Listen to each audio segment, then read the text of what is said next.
નમસ્તે મિત્રો, હું છું સિદ્ધાર્થ છાયા.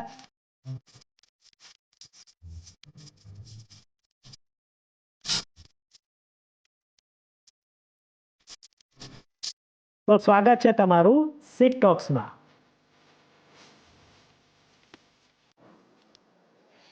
નમસ્તે મિત્રો, અને પોડકાસ્ટ ડાયરીઝના એક નવા એપિસોડમાં તમારું સ્વાગત છે.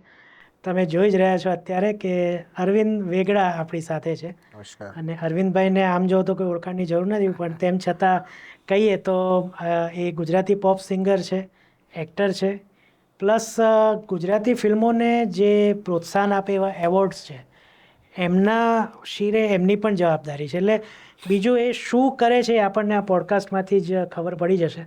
અરવિંદભાઈ, તમારું પોડકાસ્ટ ડાયરીઝમાં ખૂબ ખૂબ સ્વાગત છે. ખૂબ ખૂબ આભાર તમે આપનો. આવ્યા, અમને ખૂબ ગમ્યું, અને એ પણ શોર્ટ નોટિસમાં.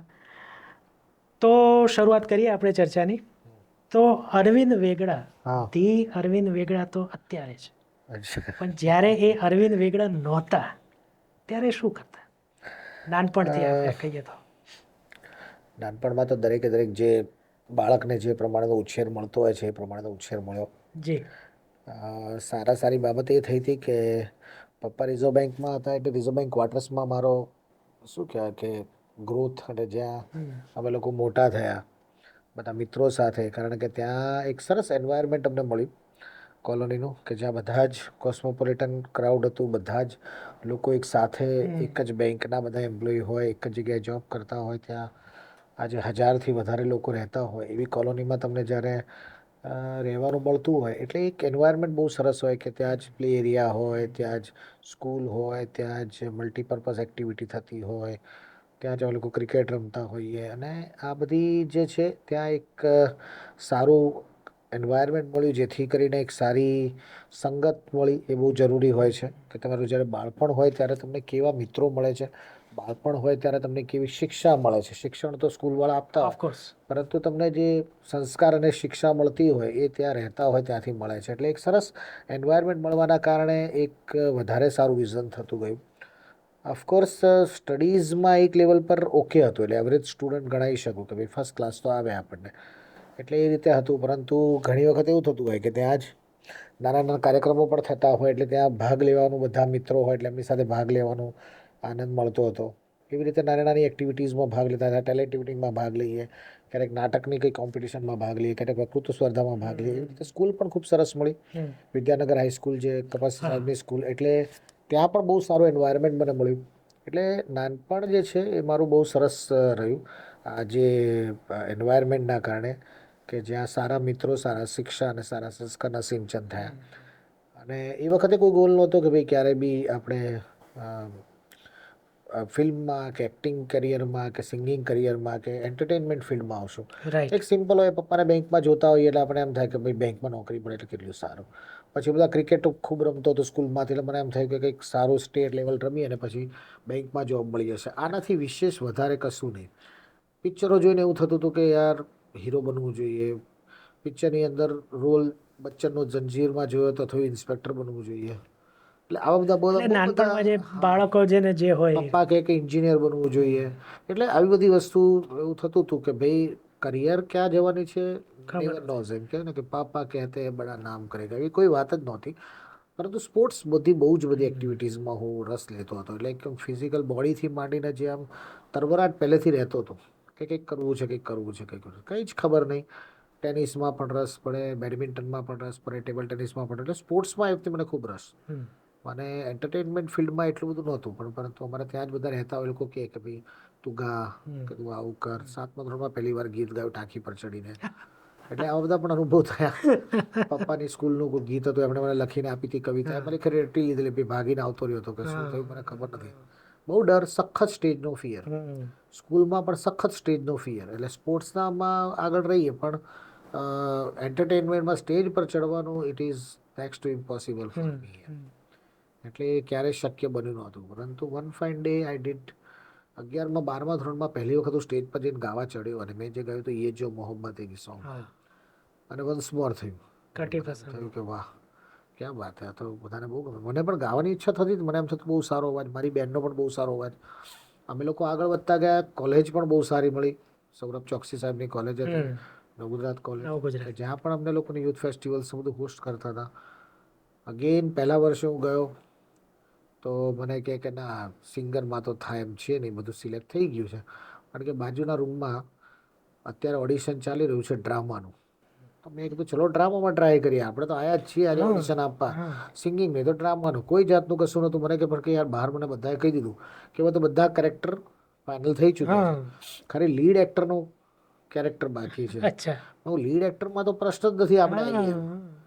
અને ખબર નહીં થોડી વાર ઓડિશન આપ્યું ને બધું બહાર આવ્યા. થોડી વાર મને અંદરથી બોલાયો કે લીડમાં તમને સિલેક્ટ કરવામાં આવ્યું. એટલે એફઆઈમાં પહેલી જ વારમાં સિંગર માટે ગયેલો છોકરો એ કોઈ ઈચ્છા વગર લીડ એક્ટરના ડ્રામા માટે અચાનકથી મને મળી ગયું. મેં કીધું વાહ આ તો બહુ મસ્ત. એટલે પછી ત્યાંથી મહેનત કરવાની ચાલુ કરી. યુનિવર્સિટીમાં એ વખતે અમારા યુથ ફેસ્ટિવલમાં નંબર પણ આવ્યો. એક્ટર તરીકે પણ વન ઓફ ધ બેસ્ટ એક્ટરનું પ્રાઇઝ મળ્યું. ડ્રામા પણ અમારું જીત્યું. આઈએનટીમાં પરફોર્મ કર્યું. એટલે કહેવાનો મતલબ એમ હતો કે આખું કરિયર ક્યાં જવાનું કંઈ જ ખબર નહીં. બરાબર છે. ભણવામાં એવરેજ. અગેન સેકન્ડ વર્ષે હું ગયો, ફરીથી એનું એ જ ફરીથી આપવા ગયો. તો ઓડિશન અપાયું સિંગિંગમાં. તો મને થોડી વાર પછી ના પાડી દીધી. બોલે ના સોરી તમે સિલેક્ટ નથી થયા. એટલે ફરીથી મેં કીધું યાર આપ તો ડ્રામા પણ નથી, ડ્રામા નહીં મળે શું કરીશ એમ. તો મને કીધું બાજુમાં સમૂહ ગીતનું ચાલે, સમૂહ ગીતમાં જતા રહો. મેં કીધું સમૂહ ગીત કરવા જતા રહો. પછી ખબર પડી, મેં કીધું સિંગરમાં થયું છે કોણ. મને કે એક છોકરીને અમે સિલેક્ટ કરી છે, નામ છે દક્ષા. મેં કીધું દક્ષા? મને કે દક્ષા વેગડા. મેં કીધું તો મારી સગી બેન છે. મને કે આ સિલેક્ટ થઈ ગઈ, તમે નથી થયા એમ. મેં કહું અરે રે કઈ નહીં. મારી બેનનો પણ નંબર આવ્યો, અમારો તો કોઈ ઘરમાં કઈ તકલીફ થઈ? ના ના કશું નહીં, ઉલટાનું તો ખુશ થયા બધા. ના ભાઈ બેન. ત્રીજા વર્ષે બી એવું થયું, ફરીથી સિંગરનું આપવા ગયો. અગેન ના થયો, મારી બેન જ થઈ. હું પાછો સમૂહ ગીતમાં, મેં કહ્યું આખતે સમૂહ ગીતમાં નથી જવું. એટલે પછી પાછો ડ્રામામાં ગયો. ડ્રામામાં અગેન મને પાછું લીડનું કેરેક્ટર મળ્યું. અગેન પાછું સારું થયું. એટલે જે બનવા જતો હતો એ બનાતું નહોતું અને બાય ડિફોલ્ટ વસ્તુ નવું આવતું હતું. એટલે પછી આ બધું જ થયું. પણ આ બધું કોલેજ સુધી સીમિત રહ્યું. અચ્છા. કોલેજમાં તો કશું એટલા બધા બહુ કંઈ સેકન્ડ ક્લાસ આવ્યો. એટલે મેં કીધું સરસ હવે શું કરશું. તો કે નોકરી કરવી પડશે આપણે, બીજું કશું તો આપણી પાસે અત્યારે છે નહીં. આપણે એટલા કંઈ ઉકાળ્યું નથી કે જેથી કરીને આપણે કોઈ એન્જિનિયર બનીએ. એન્જિનિયર તો બન્યા નહીં કારણ કે કોમર્સ લઈ લીધેલું સાયન્સમાંથી. મેં કીધું કંઈ નહીં. પણ મારા એક સાહેબે અમને એક સરસ વાત કરી હતી કે ભાઈ જીવનમાં જો આગળ વધવું હોય તો બે કામ કરવા. સૌરભભાઈ પહેલા જ દિવસે કીધું, કાં તો ગમતું કામ કરો અથવા કામને ગમતું કરો. એટલે આ મગજમાં હતું. મેં કહ્યું અહીંયા તો કોઈ ગમતું કામ તો મળવા જ નથી, એટલે જે કામ મળશે એને ગમાડવું પડશે. સેકન્ડ વસ્તુ એવી કીધેલી અમારા એક સાહેબે, અમારા જ્યારે બિઝનેસ મેનેજમેન્ટનું જે અમારો સબ્જેક્ટ હોય, બોમ્બ કહેતા હતા, તો એની અંદર એમણે મને કીધું કે જીવનમાં જો તમારી કોઈ સ્કિલ હોય ન હોય એ બધું અપાર્ટ, પણ જો તમને વેચતા આવડતું હોય, જો તમને માર્કેટિંગ કરતા આવડતું હોય, જો તમને સેલ્સ કરતા આવડતું હોય તો જીવનમાં તમે ક્યારેય પણ પાછા નહીં પડો. એટલે પહેલા જ દિવસે જ્યારે પતિ એક્ઝામના ત્રીજા દિવસે જોબ ચાલુ કરી સેલ્સ એક્ઝિક્યુટિવની એર કન્ડિશનર વેચવાનું. એટલે 1 મહિના સુધી તો એક પણ એસી વેચાયું નહીં. પણ પછી પહેલી વખત ઓર્ડર લીધો ત્યારે ખૂબ ખુશ થયો. મેં કીધું વાહ, કોઈ કલા સાથે નહીં. પરંતુ પછી કહેવાય કે એ દિવસને પછી મેં પાછું જોયું નહોતું. મેં એર કન્ડિશનિંગ ફિલ્ડમાં એર કન્ડિશનિંગ માર્કેટિંગથી શરૂઆત કરી. ડીલરના ત્યાં એક સેલ્સમેન તરીકે જોબ કરતો હતો. 45 ડિગ્રી ટેમ્પરેચરમાં સ્કૂટર પર ફરતા હતા. મેં તો પપ્પાનો સ્કૂટર લઈ જતા હતા. પપ્પા કે સારું લઈ જતું. હમણાં તો સ્કૂટર માટે પણ આપણી પાસે અત્યારે સગવડ નથી, તું કરજે એમ, પછી તારી રીતે જ્યારે થાય ત્યારે આપણે કરીશું એમ. તો પપ્પા મારા બસમાં જતા હતા અને હું સ્કૂટર લઈને જોબ પર જતો હતો. એટલે પપ્પાને એમ કે ભાઈ મને તો અહીંથી અહીંયા જ જવું છે, તો રોજ કોઈના ત્યાંથી બધા બહુ બધા ક્વાર્ટર્સમાંથી જતા હતા, તો અમને મળી જશે. છોકરો તો કંઈક સાઈડ થાય. એટલે એ રીતે મેં એર કન્ડિશનિંગ સેલ્સમેન તરીકે મેં જોબની શરૂઆત કરી. સારામાં સારી બાબત એ થતી હતી કે એર કન્ડિશનર જે છે ને એ કેવી વસ્તુ છે કે એક થોડી લક્ઝરી હતી. તો એ લક્ઝરીને જે લોકો અફોર્ડ કરી શકે સારી બધી વ્યક્તિઓ હતી. એટલે કેવું થતું હતું કે એ બધી વ્યક્તિઓને રોજ મળવાનું થાય. એટલે જીવનમાં જે સક્સેસફુલ માણસો કે જે લોકો આ લક્ઝરી એફોર્ડ કરી શકે એવા વ્યક્તિઓને મળવાનું થાય. બેંકમાં મેનેજરને મળવાનું થાય, કોઈ મોટા ધંધાદારી વ્યક્તિ હોય એને મળવાનું થાય, કોઈ મોટા કોઈ કલાકારને મળવાનું થાય. દેવાંગ પટેલને મળવાનું થયું હતું એક વખત આ રીતે એસી વેચતી વખતે. કે આવી બધી વ્યક્તિઓ અને પોલિટિશિયન્સને મળવાનું થતું હતું. કે એર કન્ડિશનર બધા એ વખતે 95માં એમટ્રેક્સ એસી હિટાચીવાળું હતું એટલે બધાને બહુ આમ લક્ઝરી લાગે કે ના. પણ એ સૌથી સારામાં સારો જે 5 વર્ષનો મારો જે લર્નિંગ ફેઝ હતો એ ખૂબ જ અદ્ભુત રહ્યો. સખત મહેનત, પણ એની સાથે સાથે આજે જે ધક્કા મારી લોકો ધક્કા મારે, એટલે એ બધી જ વસ્તુ તમે શીખો. ઓફકોર્સ. તમે એક કોલ્ડ કોલમાં જાઓ, કાર્ડ આપો તમારું, લોકો તમને કે નથી જોતું, એસી તો લેવાય, આમ છે તેમ છે, આવું બધું કંઈ વેચવા નીકળ્યા ઘરે ઘરે. આજે લોકોને એસી વગર ચાલતું નથી. અમે એ વખતે ઘરે ઘરે એસી માટે જતા હતા, લોકો નથી, અને લોકો નહોતા લેતા. બહુ બધા લોકોને મળીએ ત્યારે કોઈક એસી માટે ઇન્ક્વાયરી આવે, પાછળ પડીએ, માંડ મહિને 5 એસી વેચાતા હતા એમ. પણ એનું સારું કમને એક સારું ઇન્સેન્ટિવ મળતું. પગાર તો 1500 રૂપિયા હતો, એની સાથે એક ઇન્સેન્ટિવ મળે કે 250 રૂપિયા એક એસી વેચો એટલે તમને ઇન્સેન્ટિવ. એટલે અમને એમ થાય કે 5-10 એસી વેચીએ તો 5000 રૂપિયા આપણી પાસે આવે તો આપણી પાસે બહુ વખતે તો ઘણી કિંમત હતી. પેટ્રોલ પણ વખતે 30 રૂપિયા જતું, વધારે હતું બી નહીં. એટલે કહેવાનો મતલબ એમ હતો કે આ રીતે શરૂઆત કરી. પણ આ જે શરૂઆતનો આ જે ફેઝ હતો ને, જે લર્નિંગ માટેનો, કે જેના કારણે કહેવાય કે એક એબિલિટી આવી, કે લોકોની ના સાંભળવાની પણ એબિલિટી આવી, નિષ્ફળતાની પણ એબિલિટી આવી, કે નિષ્ફળતા પચાવી શકવાની, સફળતા પણ સમજાય કે ના ભાઈ કેટલું મહેનત કરીએ ત્યારે એની મહેનતથી આપણને કદર સમજાય કે એક એસી વેચાયું હોય. અને એ વખતે પહેલા મહિના સુધી એક પણ એસી વેચાયું નહોતું. બીજા મહિને એસી વેચવાની શરૂઆત થઈ, બાકીના 11 મહિનામાં મેં 100 એર કન્ડિશનર્સ વેચી નાખ્યા. ત્યારે મને થયું વાવ, એક વર્ષમાં અમે 100 એસી વેચ્યા. પછી અમારી કોમ્પિટિશન પતી હતી, એમાં જો જીતા હોય સિકંદર, એમાં પ્રથમ વખત 2 તોલા સોનુંની સ્કીમ હતી, એ અમે લોકો જીત્યા. એટલે કહેવાનો મતલબ કે આ બધી ધીરે ધીરે મોટિવેશન ખૂબ મળતું ગયું. પછી આ બધાની સાથે 2001માં વિશ્વની સૌથી મોટી એર કન્ડિશનિંગ મેન્યુફેક્ચરિંગ કરતી કંપની કેરિયરમાં સેલ્સ એક્ઝિક્યુટિવ તરીકે મને જોબ મળી 2001માં. એટલે એક આનંદ એવો થયો કે ભાઈ આપણે કશું નહોતા, પણ એર કન્ડિશનિંગ કંપની, ઇન્જિનિયર કંપનીમાં આજે આપણને જોબ મળી. પપ્પાને ઇમેજિન કે પપ્પા વિશ્વની સૌથી મોટી એર કન્ડિશનિંગ કંપનીમાં મને જોબ મળી છે, તો ખુશ થાય. 5 વર્ષે છોકરો આજે મહેનત કરતો ક્યાંક પહોંચે, એટલે આનંદ એ વસ્તુ ન થાય. એટલે કહેવાનો મતલબ એમ છે, સ્કૂલિંગ પછીનો આ જે સમય હતો ને, આ ફેઝ એક આખો. પછી કેવું થયું, 2001થી એર કન્ડિશનિંગ ઓફિસમાં બેસવાની મળી. ત્યારે ડીલર્સને હેન્ડલ કરવાનું, પછી ડાયરેક્ટ સેલ્સ નહોતું આવતું. ડીલર્સને હેન્ડલ કરવાના, મોટા મોટા કોર્પોરેટ સાથે ડીલ કરવાની, કંપનીઝ સાથે ડીલ કરવાની, આ બધા ઓફિસર્સ સાથે ડીલ કરવાની. એટલે એ જે મજા છે ને, એ સખત લર્નિંગ એક્સપિરિયન્સ મને મળ્યો. મને જે બેઝિક શીખવા મળ્યું કે કોઈ પણ વ્યક્તિ સાથે કેમની વાત કરવી, કોઈ પણ વ્યક્તિ સાથે શું વાત કરવી જેથી એ વ્યક્તિને તમારામાં ઇન્ટરેસ્ટ પડે. સેલ્સમેન તરીકે એક સરસમાં સરસ શીખવા, તમારી પાસેથી કોઈ શું કામ વસ્તુ લે, તમારે વેચવાની ટેકનિક શું હોવી જોઈએ, એ બધી વસ્તુના કારણે જે એકચ્યુઅલ શીખવા મળ્યું, એ મને હજુ પણ કામમાં લાગે છે અને આવનારા દિવસોમાં પણ કામ લાગશે એવું છે. એટલે આવી અમારી ફેઝ હતો મારો. એટલે બધાની સાથે 1998માં મિત્ર એક બાજુમાં ઓર્કેસ્ટ્રા કર્યું, ત્યાંથી ગાવાની શરૂઆત કરી. એટલે હું એ જ પૂછવાનો કે કોલેજમાં તો તમે કલા સાથે સંકળાયા, ત્યાં તમે એસીમાં જતા રહ્યા, તો ફરી પાછો કલા સાથેનો સંપર્ક. એટલે એ જ વસ્તુ એવી થઈ, જોબ કરતો હતો ને ત્યાં બાજુમાં એક ભાઈએ સંગીતના ક્લાસ કર્યા હતા. અચ્છા. તો મને એમ થયું કે યાર હું 9:30 ઓફિસ આવું છું, હું કલાક થોડો વધારે વહેલા ઉઠું, 8:30 ઓફિસ આવું, બાજુમાં શટર ખુલે એના કરતાં એની શટર ખુલે ત્યાં જઈને બેસી અને હું હાર્મોનિયમ શીખું. આ મને બહુ વખત થઈ ગયો હતો. ગરબા બહુ વર્ષ પહેલાં ગાયા હતા સોસાયટીમાં, પેલા નાના નાના સ્ટેજ પર બધા આગળ ગાતાનું પાછળ બેસું. મને લોકો રમે એમાં ઓછો રસ, લોકો વગાડે એમાં ઓછો રસ, મને લોકો ગાય ને એની પાછળ બેસી રહેતો હતો. કે ભાઈ એ વખતે ગવાતું હતું કે ભાઈ નદી કિનારે નાળિયેરી રે ભાઈ નાળિયેરી રે, તો એની પાછળ બેસીને સાંભળવાની મજા આવતી હતી કે ભાઈ આહા પ્રથમ સમર્યું સરસ્વતીને ગણપત લાગુ પાય. તો આ બધી વસ્તુનું લર્નિંગ એક્સપિરિયન્સ આવી રીતે થતો હતો કે પાછળ બેસી હું જોયા કરું એમની કઈ ચોપડીમાંથી કેવી રીતે ગાય છે. 9 દિવસો અમારે ત્યાં નાનકડું ઓર્કેસ્ટ્રા આવે, એમાં હું પાછળ બેસીને જોતો હતો એવી કેવી રીતે ગાય. એ વખતે કેશિયો કંપનીનું પેલું આવતું સિન્થેસાઇઝર નાનકડું, એ લઈને કોઈ આવતો, એ જોતો, ડ્રમ જોતો, ઢોલ વગાડતા, પપ્પા ક્યારેક ઢોલ વગાડતા એ મેં જોતો. એટલે કહેવાનો મતલબ કે આ લર્નિંગ બેઝ હતો. અને એ વખતે લોકોને એમ થાય કે સીધા નથી આવી ગયા. 2000 ખાસી એવી મહેનત કરી, અને એની અંદર મહેનત તો દરેક કોઈ કરતા જ હોય છે ને, કરે જ છે. હું કંઈ નવો નથી કરતો, પણ એના વગર સફળતા મળતી નથી. બરાબર. ફેમ મળી જાય તમને મહેનત કર્યા આગળ, પણ સફળતા મળવી હોય, સક્સેસ મળવી હોય તો એના માટે તો જેનાથી ફેમ સસ્ટેન કરે, સસ્ટેન થાય. તો એસી વેચવાનું ક્યારે મૂકી દીધો? 2019માં. અને વેચવાનું મૂક્યું નથી, હજુ પણ મિત્રો ફોન કરીને એમને એસી ના, એટલે જેને કહે કે ના હવે નોકરી નથી કરી, હવે કલાને. અચ્છા, નોકરી કરી. હા, નોકરી મૂકી એનું 2006માં મૂકી દીધી. અચ્છા. ત્યારે થયું કે ના હવે નોકરી નથી કરવી. એ પણ બહુ કારણ સારો શું ફેઝ એની હતો પાછળ? કે ફેઝ બહુ સરસ હતો અને બહુ સારું સક્સેસફુલ કરિયર ચાલતી હતી. બન્યું એવું કે આગળ વધવું હોય ને તો તમારે ટ્રાન્સફર લેવી પડે. હા. મુંબઈ જવું પડે, દિલ્હી જવું પડે. મને ત્યાંથી કીધું બી કરું હમ. તોશિબામાં આવતો રહે, કરિયરમાં હેડ ઓફિસ આવતો રહે, બોમ્બે આવતો રહે.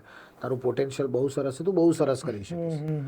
પણ મને એમ થયું કે માતા પિતા અહીંયા છે, પપ્પાને તકલીફ ઘણી છે, મમ્મી એકનો એક છોકરો છું, જતો રહીશ, પૈસા મળશે, બધું થશે, એટલે કદાચ મારી હિંમત પણ ના થઈ. બની એવું શકે ગુજરાતી તરીકે બહાર જવું એ જલ્દી આપણે ન થાય, અથવા ડેસ્ટિનીમાં કંઈક અલગ લખ્યું હશે એટલા માટે ન થાય. તો એ વસ્તુ બની એવી કે મેં ના પાડી. મેં કહ્યું સોરી યાર, હવે આગળ વધવું હશે તો અહીંયાથી વધ્યા, પણ અહીંયા સસ્ટેન કરીશ તો મને આગળ આ કરિયર બી નહીં થાય. આટલા પૈસા તો મને લાગે ધંધો કરીને કમાઈ શકાય. મિત્ર પણ હતો, એણે કીધું કે ના આપણે કંઈક સાથે ચાલુ કરીએ. તો મને એમ થયું કે ના બિઝનેસ ચાલુ કરીએ, એટલા પૈસા તો આપણે અહીંયા બી મેળવી લઈશું અને ઘરના ઘરે જ રહેશું. તો 2005 વર્ષે બરાબર 5 વર્ષ પૂરા થયા અને મેં નોકરી મૂકી દીધી. મેં કહું હું બિઝનેસ કરીશ. તકલીફ ખૂબ જ પડી. 2009 સુધી તો મને બહુ જ તકલીફ પડી. શેનો business? Air conditioning, refrigeration. Main એમાં રેફ્રિજરેશન હતું. માઇનસ ટેમ્પરેચરના કોલ્ડ રૂમ્સ બનાવવાના. ઓકે. એમાં ઇન્સ્ટોલ કરીએ, સર્વિસ આપીએ. એર કન્ડિશનર તો ખરા જ, પણ એ જ બિઝનેસ કે જે એર કન્ડિશનિંગને પાર્ટનરશિપમાં શરૂ કર્યો. ઘણું વેચ્યું પણ તકલીફ ખૂબ જ પડી. પૈસાથી મેઇન તો પૈસાથી તકલીફ પડે, કારણ કે જોબ છૂટે, પપ્પા રિટાયર્ડ થઈ ગયા હતા, એટલે એ બધી વસ્તુનો સેવિંગ્સ હોય તો કેટલી? હા. પછી એમ થયું કે ના 2009માં થયું કે ના પોતાનો જ બિઝનેસ કરવો, આપણે પાર્ટનરશિપ નથી. પછી ધીરે ધીરે સારું થયું. એવું લાગ્યું કે ના ભાઈ ચલો હવે પ્રયત્ન કરીએ છીએ. અને આખી જર્ની એટલે પછી ચાલુ કર્યો પોતાના નામનો બિઝનેસ, વેગા એર કરવાનો રેફ્રિજરેશન સિસ્ટમ. એમાં પણ ઘણું કર્યું. મીનવાઇલ સાથે સાથે આપણે સિંગિંગ કરિયર તો હતી જ, એટલે ઇન્સ્ટોલેશન ચાલતું હોય ત્યાંથી હું સીધો ગરબા ગાવા જતો, ફિટિંગ ચાલતું હોય ત્યાંથી. ત્યારે તમે ફ્રીલાન્સ ઓલરેડી ચાલુ કરી દીધું? હા, મારા પોતાનો બિઝનેસ મેં ચાલુ કરી દીધો. ના એટલે ગરબા ગાવા જવાનું? ગરબાનું મેં પણ 2006માં મેં મારું પોતાનું ગ્રુપ કર્યું. એ જ કહું. પહેલા હું ગાવા જતો તો 2006માં મેં મારું પોતાનું ગ્રુપ શરૂ કર્યું. મેં કીધું ચલો ઠીક છે આપણે એ જે તમે પાછળ બેસીને ઓબ્ઝર્વ કરતા હતા, હા, એમાંથી હવે આગળ આવીને ગાવાનું ક્યારથી? એટલે એ નિર્ણય કેવી રીતના? એટલે એ નિર્ણયમાં એવું હતું કે એ જ્યારે પાછળ બેસીને ગાતો હતો ત્યારે તો હું સ્કૂલમાં હતો, સ્કૂલ કોલેજમાં હતો. પછી જ્યારે ફર્સ્ટ ટાઈમ આ રીતે આગળ બેસીને આખરે ફ્રન્ટ લાઈનમાં ગાવાનું 1998થી ચાલુ કર્યું. આ કોકની સાથે ગાવા જતો હતો, પણ મારા પોતાના નામથી અરવિંદ વેગડા ઓર્કેસ્ટ્રા એવું ચાલુ કર્યું તો 2006થી ચાલુ કર્યું. એટલે એમ થયું કે ના હવે ફ્રન્ટ લાઈનમાં છીએ, આપણે જ છીએ, આપણે જ ગાવાનું, આપણે જ લીડમાં છીએ, આપણે જ માલિક છીએ, તો આપણે આપણી રીતે પ્રયત્ન વધારે સારો કરવાનો. Started my career in garba, mainly garba, કારણ કે બાકી બધી વસ્તુ તો વેડિંગ્સમાં બધા જે શો થતા હોય એ નાના શો થતા હોય, પણ મેઇન જે 9 દિવસના ગરબા કરવાનું એ બહુ ખૂબ જ સુંદર રીતે કરતા હતા. એટલે તમે જે બિઝનેસ કરતા એર કન્ડિશનનો, એમાં આ જે ગરબાને એ હતો એ તો નવરાત્રીના 9 દિવસ? નવરાત્રીના 9 દિવસ હોય, અમુક જે લગ્નના ગરબા હોય. જે આર્થિક જે તમને તકલીફ પડતી એમાં ખાસ મદદ નહોતી થતી આને કારણે? મદદ ધીરે ધીરે થતી હતી, એવું નથી નહોતું થતું. કારણ કે પણ એ વખતે કેવું છે કે એ વખતે આપણું નામ ન હોય તો આપણને એટલા પૈસા મળે નહીં, સર્વાઈવલ થાય અને આપણો શોખ આપણને પૂરો થાય. મારા માટે એવું હતું કે મારો શોખ પૂરો થાય છે. મારા માટે એવું થતું હતું કે મારો એક પેશન જે છે એની મને મજા આવે છે. બાકી મેઇન મારું ફોકસ હતું એર કન્ડિશનિંગ બિઝનેસ. તો પછી એર કન્ડિશનિંગનો બિઝનેસ મૂકી દીધો ને કેમ કે કળાના ખોળે માથું ધરી દીધું? 2019 બિફોર, એ શું ઘટના બની? 2019માં, એટલે ધીરે ધીરે જુઓ ને કે કોવિડથી 1 વર્ષ પહેલા જ આમ તો 1 જ મહિના પહેલા. અચ્છા, 1 જ મહિના પહેલા કે કોવિડ શરૂ થયો એક્ઝેક્ટલી 2020 કે 19 મને એક્ઝેક્ટલી યાદ નથી. કોવિડ જ્યારથી ચાલુ કોવિડ એટલે આપણે ત્યાં માર્ચ 2020માં આવ્યા. હા, તો બસ તો ફેબ્રુઆરીમાં મેં 2020માં બિઝનેસને. પણ તમારું એ પહેલા ભાઈ તો એ પહેલાનું લોકપ્રિય ભાઈ છે 2009માં અમે લોકોએ શરૂ કર્યું. મેં મારી જાતને કમિટમેન્ટ આપ્યું કે હું એક સોંગ બનાવીશ. એટલે એની જ સ્ટોરી અમને કહો. મને 2009માં એમ મગજમાં આવ્યું, બધા લોકો બનાવતા હતા, સનેડો સુપર હિટ ચાલે. મને પણ એમ થતું હતું કે યાર હવે મ્યુઝિક ઇન્ડસ્ટ્રી ધીરે ધીરે ઓછી થતી હતી. 2010માં કે એમાં યુટ્યુબ પણ આવ્યું હતું, આવ્યું નથી, એટલે મને ખબર નહોતી કે આગળ જતાં મ્યુઝિક ઇન્ડસ્ટ્રીનું થતું હતું. મને એમ થયું કે મ્યુઝિક ઇન્ડસ્ટ્રી કદાચ ચાલશે નહીં ચાલે મને ખબર નથી, પણ હજી એ વખતે સીડીઝમાં જમાનો કન્વર્ટ થતો. સીડીનું ફ્યુચર બહુ સારું છે. તો 2009માં પ્રથમ વખત મેં મારા ફેસબુકનો તો ઓર્કુટ હતું, અને ઓર્કુટની વોલ પર લખ્યું કે ભાઈ I am coming if with one peppy song, રોજ જોયા કરો. ક્યારે થશે એ કંઈ ખબર નહીં, ક્યારે થશે કન્ફર્મ નહીં. ગીત લખાઈ ગયું હતું? ના ના, કશું જ કશું નહોતું. જ નહીં. ખાલી મેં મારી જાતને કમિટમેન્ટ અચ્છા. આપ્યું, મારે બનાવવું છે ગીત, કેવી રીતે બનાવશું, શું થશે, ડોન્ટ. બહુ બધા લોકોને એમ નામ જોતો હતો. ફરીદાબેન મીરના ગીતો જોતો હતો, બધા બહુ લોકો, દિવાળીબેન ભીલના જોતા હતા, પ્રફુલ્લ દવેના જોતો હતો. સિંગલ્સનું એ વખતે હજુ ચલણ આવ્યું નતું. ખાલી એક હતું શાસન, એટલે માત્ર સનેડો. 10 વર્ષ થતા હતા. 2001થી ચાલુ થતી જે ઘટના છે એ 2010માં મને એમ થતું કંઈક બનાવવું જોઈએ, કંઈક બનાવવું જોઈએ. One fine day I found this Bhavai track. ભવાઈની એક આ મને રચના મને મગજમાં આવી. મેં કીધું આ તો ખૂબ સરસ છે, આમાં મજા આની પર કંઈક કામ કરી શકીએ. અને એ વસ્તુની મેં કીધું હવે આને ડેવલપ કરવું પડશે. પહેલાં અર્બનાઇઝમાં ડેવલપ કરશું આપણે, એની અંદર અલગ અલગ વાત કરીશું, કટાક્ષ મૂકીશું, મ્યુઝિક મૂકીશું, સટાયર મૂકીશું, એટલે બધી વસ્તુને ફન એલિમેન્ટ અંદર મૂકીશું અને આપણે એવું ગીત બનાવીશું. અને એ વખતે કેસેટ આવતી હતી 90 મિનિટ, એક સાઈડ 45 મિનિટ, એવી સાઈડ 45 મિનિટ. એટલે મને પહેલાં એમ કીધું કે 45 મિનિટનું ગીત બનવું જોઈએ. આમ બીજો કોઈ ટાઈમ નહોતો તો 45 મિનિટનું ગીત બને તો ચાલે. હું 45 મિનિટનું ગીત બનાવવા માટે શું કરવાનું? તો અંતરા લખવાના ચાલુ કર્યા. એક ચિરાગભાઈને કીધું યાર થોડુંક, ચિરાગ ત્રિપાઠીને, પછી એક મનુ રબારીને કીધું કે તમે બી મને આમાં થોડા અંતરા લખી આપો. કોમ્પોઝિશન મેં કરી દીધું છે. મીનવાઇલ બન્યું એવું કે આ સોંગ જે વિચાર કર્યો એની પહેલાં TV9નું એક શો હતો સનેડો, નવરાત્રિ પર એ લોકો કરે. તો એ લોકોને મારા નવરાત્રિમાં શોઝ ખૂબ જ લોકો વખણાય, ખૂબ લોકો જુએ. ત્યારે એમણે કહ્યું હતું કે ભાઈ તમે એક શો માટે આવો, તમારે ત્યાં અમે આવીશું, તમારું રિહર્સલ ચાલતું હશે ને એનું અમે શૂટિંગ કરીશું. મેં કીધું ઓકે. ત્યારે પહેલી વખત મેં આ ભાઈ જે છે મારી ટીમ સાથે બેસીને, હું, લીલાધર, રસિક, આ બધા અમે લોકો બેસીને સરસ ગીત બની ગયું. એટલે કે હવે આપણે ટીવી પર ગાઈએ. 45 મિનિટ વાળું? ના ના, એ વખતે 45 મિનિટ નહોતું કર્યું, ખાલી અમે લોકો ટ્રાય પછી 45 મિનિટ બનાવવાનું. એટલે ટેસ્ટેડ કેવી રીતે કરવું એમ. તો ટીવી પર સીધું ગાયું અને ગાવાનું ચાલુ કર્યું. 10 મિનિટ અમે લોકો આમ 3-4 અંતરા હતા અમારી પાસે, અમે ગાયું તો લોકોને બહુ જ મજા આવી. કેમેરામેન ઝૂમે, પેલા લોકો ઝૂમે કે વાહ તો બહુ મસ્ત છે, જોરદાર ગીત છે. હું બોલ્યો બી ખરો, મેં કીધું હવે સનેડો તો બહુ થયો, હવે આવશે ભાઈ. અને પછી વખતે પ્રથમ વખત કર્યું હતું અને પ્રથમ વખતે ટીવી પર આવ્યું. અને અમે લોકો એમ થયું કે ના ભાઈ આ એક તો સરસ વસ્તુ બની રહી છે, લોકોને પણ વખણાઈ રહી છે, ચાલો હવે આનું 15 મિનિટનું એક ગીત બનાવીએ. 15 મિનિટનું એક ગીત બનાવ્યું, અલગ અલગ અંતરા લખાયા. પછી એ 15 મિનિટનું ગીત લઈને મેં બહુ બધી મ્યુઝિક કંપનીઓને અપ્રોચ કર્યો. રિલીફ રોડ પર બધો રોજ જવું, સ્કૂટર લઈને જઈએ તડકામાં. બધા કે આ બધું ના ચાલે, મોટી મોટી કંપનીવાળા. એક ભાઈએ તો મને એવું કીધું કે જો મને તો ફોટો બતાવે ફરીદાબેન બીરનો, આ જ ચાલે, આ બધું ના ચાલે. એક ભાઈએ એવું કીધું કે હું તમારું ગીત લઈ લઈશ, ક્યાંક મૂકી દઈશું, તમારું રિલીઝ થઈ જશે. હું ના, મારે આવી રીતે નથી કરવું. બહુ બધે ફર્યા. એક રાઘવ મ્યુઝિકવાળા ભાઈ મળ્યા, મને કે સારું આપણે કરીએ આને, પણ આ તો કે પ્રોપર બનાવવું પડશે, કે આને હજુ બરાબર નથી બન્યું, તો તમે બનાવો આને.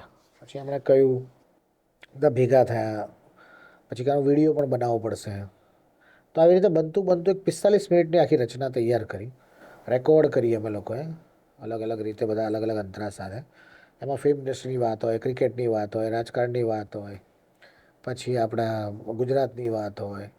કહેવતો લીધી અમે લોકોએ કે ભાઈ ઘેર ઘંટીને ઘેર ખોડીલો, પર ઘેર દળવા જાય. આવી બધા બહુ બધા ટિપિકલ તળપદી ભાષાની અમે લોકોએ વાતો અંદર કરી અને બહુ બધા સરસ સરસ અંતરા કર્યા, મોડર્ન અંતરા લીધા. અને આ બધું લેતા અમે લોકોએ 45 મિનિટનું સોંગ સાથે અમે લોકોએ વિડીયો બનાવવાનું શરૂ કર્યું. વિડીયો પણ અમે બનાવ્યો. અમારો એક સરસ ડિરેક્ટર મળી ગયો હતો, ધ્રુવલ સોદાગર કરીને. એણે પણ ખૂબ મહેનત કરી અને આ બધી જ પ્રોસેસનો સમય લાગ્યો 1.5 વર્ષ. અત્યારે એક અઠવાડિયામાં 1.5 દિવસમાં ગીત બને છે. અમે લોકોએ 1.5 વર્ષનો સમય આપ્યો. બરાબર. એડિટિંગ 1 વર્ષ ચાલ, ખૂબ સમય આપ્યો. અને પછી એને ભાદરવી પૂનમમાં અમે લોકોએ અંબાજીમાં રિલીઝ કર્યું. આને સખત વરસાદ, ભયંકર વરસાદ, પગ સમૂણા પાણી, એમ ઢીચણ સમૂણા. અને ત્યાં આ પહેલી વખત આ સીડીઝ 10,000 મોકલી અને બન્યું કે એક જ દિવસમાં આટલા વર્ષમાં 10,000 સીડી વેચાઈ ગઈ. લોકોને જ્યાં બધે ત્યાં ટીવી મૂક્યા હોય, ભક્તો આવતા હોય, એ લોકો આનું જોયું. અને બાકી બધા કે ભાઈ કે કોણ છે, કે આ ભાઈ ડાન્સ કરે છે, આ છે તે છે. અને આલ્બમ સખત ચાલી, 4 દિવસમાં 40,000 50,000 સીડી વેચી નાખી, રેકોર્ડ બ્રેક એમ. અને એ વખતે મને તો ત્યાંથી ફોન આવે કે ભાઈ ગીત તમારું તો નોપ પર હતો. અને ત્યારે કીધું હા ભાઈ આપણે બનાવ્યું, અરે જોરદાર ચાલે છે, તો એ જ ચાલી રહ્યું છે.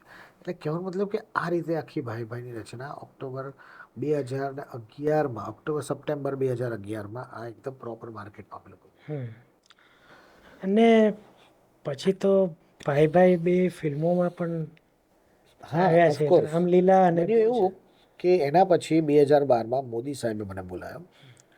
મોદી સાહેબે બોલાવીને મને આખું કીધું કે તમારી વાત સરસ છે, મને એમાં સરસ મજાની વાત લાગી કે કચ્છ મુંદ્રા તો થઈ ગયું, હવે ધોલેરામાં રૂપિયા નાખો. ધોલેરા પ્રોજેક્ટ કરી રહ્યો છું. તમારી આ વાત મને બહુ જ ગમી. હવે તમે ઇલેક્શન આવે છે 2012નું, તો તમે જનતા વતી વાત કરો એમ. મેં કહ્યું સારું. અને પછી એમની સાથે 6 મહિના સુધી મેં ઇલેક્શન કેમ્પેન કર્યું. ટીવી પર, રેડિયો પર, લાઈવ, એટલે બધે જ ચારે બાજુ ગુજરાતનો કોઈ ખૂણો એવો નહીં. સીડી તો બધે પહોંચી જ ગઈ હતી, પણ બધી જ જગ્યાએ ભાઈ ભાઈ વાગતું થઈ ગયું. હવે એ દરમિયાન સંજય લીલા ભણસાલીની ટીમ ફરતી હશે ચારે બાજુ એમના પોતાના રામલીલાના પ્રોજેક્ટ માટે, જી અને આપણે બધે જાય તો ભાઈ ભાઈ જ સંભળાય. એટલે અમને કીધું કે ભાઈ ભાઈ ભાઈ આપણે ગીત આપણે પિક્ચરમાં લેશું. એટલે બધાએ કીધું હા સાહેબ લઈ લો ને, આ કોનું છે શું છે કંઈ પૂછવા નહીં. પાર્ટીએ લઈ લીધું એમ. ક્યાં થવાનું શું થવાનું આપણે બનાવો કે આપણે પિક્ચરમાં લઈ લઈએ એમ. એને એમ કહ્યું કોઈ કીધું સાહેબ આ તો ભવાઈ છે, કોઈ કે આ તો ફોક છે.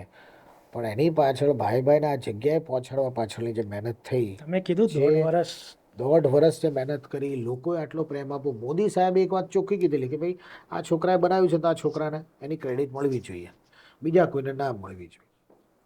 એટલે એ વ્યક્તિ કે જે મુખ્યમંત્રી હતા, તત્કાલીન મુખ્યમંત્રી વખત હતા, એ વ્યક્તિ જો વિચારી છે કે આ તો એક મેકર હતા. ફિલ્મ મેકરનું તો કામ જ આ છે કે ભાઈ નવો ટેલેન્ટ હોય ટેલેન્ટને પ્રોપર આપવું જોઈએ. તો પણ એ વ્યક્તિએ કશું પણ વિચાર્યા વગર પોતાની પિક્ચરમાં લઈ લીધું, ગાઈ નાખ્યું, બધું થઈ ગયું. ત્યારે દુઃખ થયું.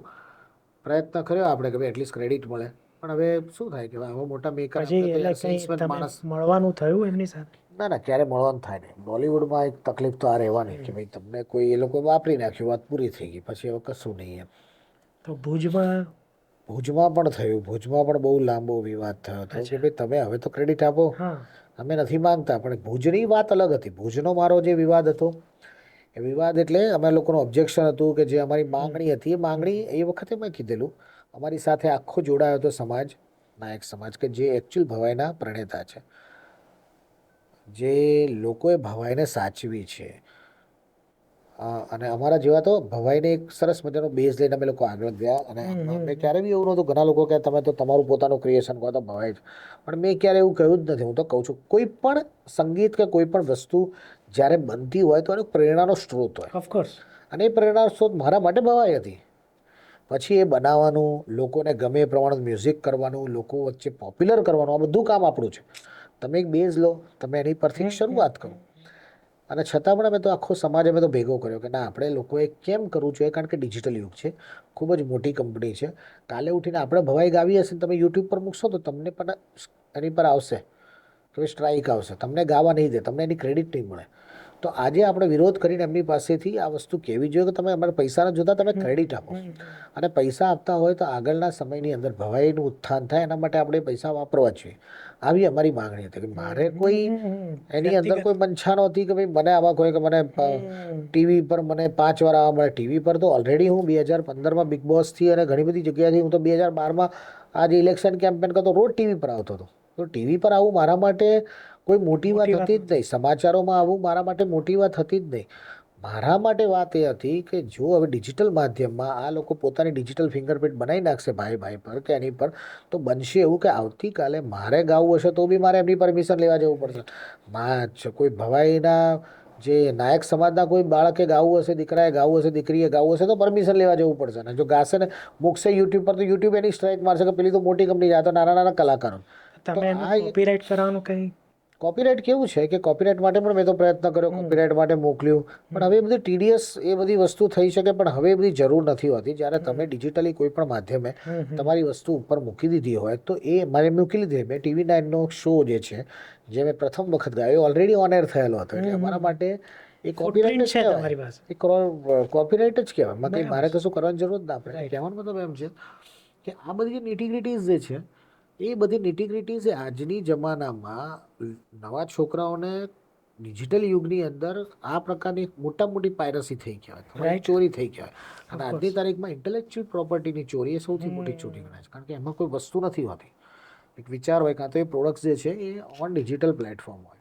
એટલે મારો આ જ વિષય હતો. ઘણા બધા લોકોએ પણ સૌથી વધારે તકલીફ એ હતી, મારો જે લડત હતી એ હતી ગુજરાતી મ્યુઝિકને આ રીતે એક સપોર્ટ આપણને બચાવવાની. સનેડો ઓલરેડી બોલિવૂડે વાપરી નાખ્યો, કોઈ ક્રેડિટ આપી નહીં. છોગાળા અવિનાશ વ્યાસની રચના હતી, કોઈ પ્રકારની ક્રેડિટ આપવામાં નહીં. મને મોરબની થનગાટ કરે એમાં પણ પહેલાં સંજય લીલા ભણસાલીએ લઈ લીધેલું હતું. બહુ હોબાળો થયો તો પછી એમને ઝવેરચંદ મેઘાણીને ક્રેડિટ આપી. પછી ઓઢણી ઓઢું ને ઉડી જાય પ્રશાંત જાદવે લખેલું ગીતને એ પણ બોલિવૂડમાં વપરાઈ ગઈ, એની પણ કોઈ ક્રેડિટ મહેશને આપવામાં ના આવી. એટલે પેથલપુર જે છે એ પણ લેવામાં આવી ગયું, કોઈ ક્રેડિટ આપવામાં ના આવી. એટલે કહેવાનો મતલબ છે કે અને ભાઈ ભાઈ એ પણ લેવામાં, એટલે કહેવાય 7 થી 10 ગીતો એવા છે જે લઈ લીધા અને કોઈ પણ પ્રકારની ક્રેડિટ કે કોઈ પણ પ્રકારનું કે ભાઈ આ ગુજરાતનું ઘરેણું છે, આ વ્યક્તિના કારણે છે, એ કોઈ ક્રેડિટ બોલિવૂડે આજ સુધી આપી નથી, વિચ ઇઝ રોંગ. પંજાબી ઇન્ડસ્ટ્રીવાળા આવું નથી થવા દેતા. પંજાબીમાં જે હમણાં એનિમલ ફિલ્મ આવી એની અંદર જે ગીત હતું એ ત્યાંના એક સિંગરે ગાયું હતું, તો એને અત્યારે બોલે એની પાસે ગવડાયું અને સાઉથનો ડિરેક્ટર હતો. એટલે એના માટે હું કહી શકું કે સાઉથના ડિરેક્ટર્સ આર મચ લોયલ છે કે જે લોકો આ વસ્તુને જસ્ટિફાઈ કરે છે.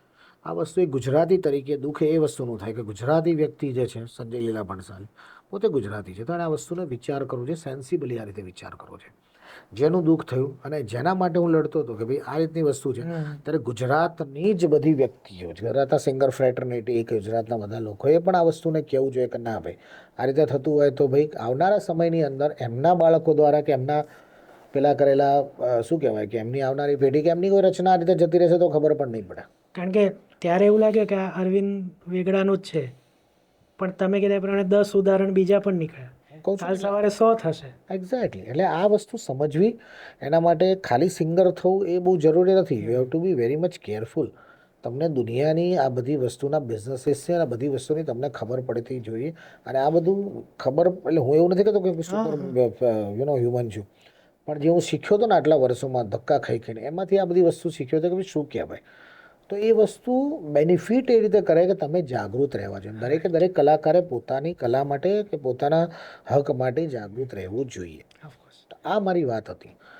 એટલે બેઝિકલી બન્યું એવું કે આ રીતે થયેલી ચોરી પછી તો ભુજમાં પણ થઈ. ભુજમાં પણ અમે બીજું કશું જ નહોતું કીધું, જસ્ટ ક્રેડિટ આપો. એટલે કાલે ઉઠીને યુટ્યુબવાળા ખોલીને જોયો ને કે ના આ તો આ લોકો છે બેઝમાં, તો આ લોકોને અમે લોકો સ્ટ્રાઇક ના મોકલી શકે.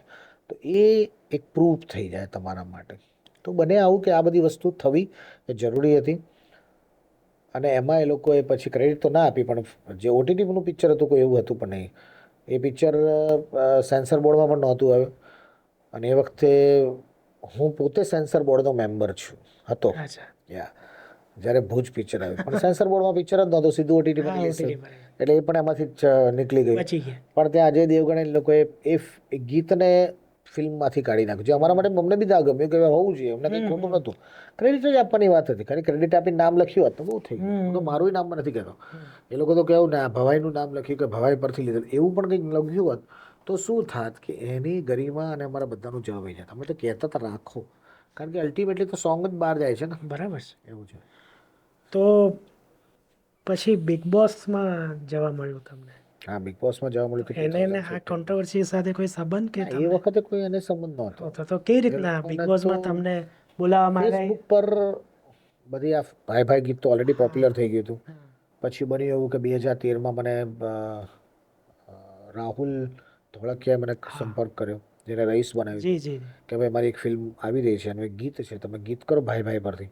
તો તે ભાઈ ભાઈ પરથી એનું ગીત પણ કર્યું હતું. અનફોર્ચ્યુનેટલી ફિલ્મ ના આવી. પણ લોકોને તો ખબર પડી ગઈ કે ભાઈ ભાઈ ગીત બહુ જ ચાલે છે અને આ છોકરો છે કરે છે. એટલે મારી પ્રોફાઇલ ફરતી ફરતી બિગ બોસની ટીમ જોડે, એનેબલ સાઇન જોડે ગઈ. એ લોકોને ખૂબ મજા આવી. કાં તો કે નવો વ્યક્તિ લાગે, જીન જેવો વેશ રાખે છે, લાંબી લાંબી દાઢી રાખે છે, તો આ વ્યક્તિને આપણા શોમાં બોલાવીએ કે નવો માણસ લાગે છે, લોકોને જોવાનું ગમશે. અને મને ફોન આવ્યો પછી હું ગયો હતો ત્યાં. એવું થયેલું. કેટલા દિવસ? હું ઓલમોસ્ટ 21 દિવસ તો ત્યાં અંદર હાઉસમાં હતો, 3 વીક રહેલો. એ અનુભવ કેવો રહ્યો? બહુ અઘરો છે, કપરો પણ છે, અઘરો પણ છે, કારણ કે લોકો બહાર જે જોવે છે એવું જો કે છે જ નહીં રિયાલિટી. It's 100% real show. એ શો શું કહેવાય કે બહુ જ બધા લોકો જોવે છે. 45 કરોડની વ્યુઅરશિપ હોય છે બિગ બોસની. તો બિગ બોસ જે છે એ એમાં જવા મળ્યું એટલે ગુજરાતની ધરતી પર ગુજરાતનો રહેનારો કદાચ હું એકલો જ હતો અત્યાર સુધીમાં. આજ સુધી આટલી સિઝન ગઈ, 16 સિઝન ગઈ, પણ એમાં આજ સુધી કોઈ ગયું નથી. તો બેઝિકલી એવું થયું કે ત્યાં તો બહુ અઘરું સાયકોલોજીકલ ગેમ છે. ફેમિલીથી દૂર છો, સાવ કટ ઓફ છે, ચારે તરફ તમારી આખી ગતિવિધિને કેમેરા મોનિટર કરે છે, એટલે બહુ અઘરું પડે. અનનોન લોકો સાથે ત્યાં રહેવાનું હોય છે, અને ત્યાં તમારે તમારી જે છે તમે કેવી પર્સનાલિટી છો, લોકોને જોવા ગમો છો કે નથી ગમતા, એ બધી વસ્તુ જનરલી ત્યાં થતી હોય છે. પણ બહુ અઘરું છે, જાતે જ બધું વસ્તુ કરવું પડતું હોય છે. કપડાં જાતે ધોવો, જમવાનું જાતે બનાવો, બધી જ વસ્તુ. ટૂંકમાં તમને ઘરમાં જેવી કમ્ફર્ટ મળે છે, તમને બહુ આમ સરસ મજાનું ઘર બનાવેલું હોય, પણ ઇટ્સ નોટ લાઈક દેટ. એ આખી ઘટના એક સાયકોલોજીકલ ગેમ છે. ત્યાં સલમાન ખાનને મળવાનું થયું, ઓફકોર્સ તો શું સલમાન ખાનનો તો પહેલી વખત કદાચ મારા માટે એવું થયું કે હું નર્વસ થયો. બે જ વ્યક્તિઓથી હું નર્વસ થયો હતો પહેલી વાર. એ બંને વ્યક્તિઓના એક સરસ સમાનતા એ છે કે 2002માં હું જ્યારે નવરાત્રિના ગરબા કરતો હતો, હું ગાતો હતો સોંગ, પાછળથી મારા ખભે હાથ પડ્યો, તમ તાર ચાલુ રાખજો. મેં પાછળ જોયું તો મોદી સાહેબ હતા. મેં કીધું સાહેબ તમે, એટલે મને કહે ચાલુ રાખો બધા, આપણે રોકવાના નથી ગરબા. અને મેં ચાલુ રાખ્યા હતા. બીજું ઘટના બની 2000 ને એટલે વચ્ચે પણ 2009માં પણ પાછું ફરીથી એવું થયું. સાહેબ પાછળ બેઠા હતા, એક તો ડિસ્ટર્બ નહોતો કર્યો મને. મને કે ગા, પછી મને ખબર પડી સાહેબ પાછળ બેઠા છે. 2015માં બન્યું એવું કે હું સ્ટેજ ઉપર છું, હજુ હું રાહ જોઈ રહ્યો છું કે મારો શોટ ચાલુ થશે, મારું પરફોર્મન્સ પતાવીને હજુ ઊભો છું, હું આપતો હતો, અને પાછળથી મારા ખભે આવ્યો, ભાઈ અરવિંદભાઈ કેસે હો આપ તો ગજબ આદમી હો. મેં જોયું તો સલમાન ખાન. ત્યારે હું નર્વસ થઈ ગયો. એટલે બે વખત એવી ઘટના બની જ્યારે હું નર્વસ થયો હતો. તો પહેલો તો આ શું ઇન્ટરેક્શન થયું કે યાર? इंटरेक्शंस में वो मजा आई यार. मैंने कि यार गुजराती लोग को तो नहीं आना चाहिए, यहाँ पे बहुत झगड़े होते हैं, आप लोग नहीं झगड़े करोगे. એટલે बोले कि यार मैं तो बोलता हूँ कंपनी वालों को, यार गुजराती लोगों को मत बुलाओ यार, झगड़ा नहीं करते यार. मैंने बोला हम तो बिजनेस करते हैं, हम तो प्यार से सबसे बिजनेस ही करते हैं. बोले आप लोग यही काम करोगे. એટલે સરસ ઇન્ટરેક્શન થતું પણ. એટલે સલમાન ખાન અને પછી જબરા ફેન, જે અનેક ભાષાઓમાં થયું, તેમાંથી ગુજરાતીમાં તમે ગયો હતો, તો એ ક્યાંથી આવ્યું? અને પછી શાહરૂખ ખાન સાથે કંઈ હા, શાહરૂખ એ ખાન બાબતે સાથે મુલાકાત હા, થઈ? મુલાકાત અનફોર્ચ્યુનેટલી બહુ જ ઈચ્છા છે, પણ નથી થઈ. નથી થઈ હતી. તો એ મળ્યું કેવી રીતના? બન્યું એવી રીતે કે આ ફેમ તો આનાથી ખૂબ સરસ મળી, જી બિગ બોસથી. બિગ બોસ એક સરસ વસ્તુ એવી હતી કે જે ઇન્ડસ્ટ્રી જે છે, બોલિવૂડ ઇન્ડસ્ટ્રી, એમાં લોકો બહુ જ બિગ બોસ જોતા હોય, ફોલો કરતા હોય છે. એટલે શાહરૂખ ખાને આજે એની ફિલ્મ, શાહરૂખ ખાનને એક વસ્તુ માટે કહું, એને નવા નવા માર્કેટિંગ ટેક્ટિક્સ એની પાસે બહુ હોય છે. ફેન મૂવી આવી રહ્યું હતું, અને એનો વિચાર બહુ સરસ હતો કે ફેન જે છે એ દરેકે દરેક ભાષામાં હોય. હિન્દી ફિલ્મો દરેકે દરેક વ્યક્તિ જોવે છે, કોઈ પણ નગરનો, કોઈ પણ રાજ્યનો, કોઈ પણ કાસ્ટનો, કોઈ પણ ભાષાનો વ્યક્તિ જોવે છે. તો આ જે વાત જે છે, મેં તેરા હાયરે જબરા ફેન હો ગયા, તો ફેન કહેવાય ને કે એન્થમ છે. તો એ લોકો એક હિન્દી ગીત બનાવ્યું હતું, અને પછી એમને થયું કે આ ગીતને જો અલગ અલગ ભાષાઓમાં ત્યાંનો જે લોકલ સિંગર જે ફેમસ છે એ ગાય તો કેવું. આઈડિયા બહુ જબરદસ્ત. કદાચ વિશ્વમાં પ્રથમ વખત આવો ઘટના બની.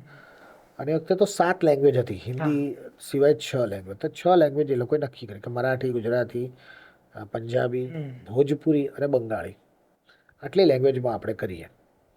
તો બધાના લિરિક્સ લખાઈ ગયા અલગ અલગ રીતે, અને બધાને ત્યાંનો કે કોણ છે વ્યક્તિ, એટલે મરાઠીમાંથી કોઈ હતું, ત્યાં પંજાબીમાંથી કોઈ હતું, તમિલમાંથી નકાસ અઝીઝ હતા, બંગાળીમાંથી એક સિંગર, અને ગુજરાતીમાંથી એ લોકોએ મને પસંદ કર્યો અને મને બોલવા મળ્યો. પછી હું ગયો ત્યાં, સ્ટુડિયો ગયો, ત્યારે યશરાજમાં મને પહેલાં આદિત્ય ચોપડા નથી મળ્યા. मैंने कहा ये कौन है बंदा, इसको देखा हुआ है, सब बिग बॉस में थे, अरविंद वेगड़ा. अच्छा अच्छा, सब गुजराती गाना है. Okay okay. મને કશી જ ખબર નહીં, મેં ગીત નથી સાંભળ્યું, કશું જ નહીં. મને તો સીધો બોલાવી લીધો. રાણી મુખર્જીના ભાઈ રાજા મુખર્જી મારી સાથે બધું કોર્ડિનેટ કરતા હતા. પહોંચી ગયો હું. બપોરનું યશરાજમાં શૂટ રેકોર્ડિંગ હતું. ગયો તો પહેલાં જ મને વિશાલ દાદલાની મળ્યા. વિશાલ દાદલાની જોતો હતો. કીધું વાહ, કે જે વ્યક્તિને આપણે તમે જોતા હો. मैंने कि आपने गाना सुना है? नहीं सुना है. बोले आप सुन लो. गीत सांभळ्યું. मैं ठीक है, अभी मैं लिरिक्स, बोले ठीक है आप देख लो, आपको प्रिंट आउट देते हैं. તમે અચ્છા ઓલરેડી લખેલા હતા? લખેલા હતા. એટલે મેં કીધું ના, પ્રિન્ટ આઉટ નહીં, હું લખીશ મારી જાતે.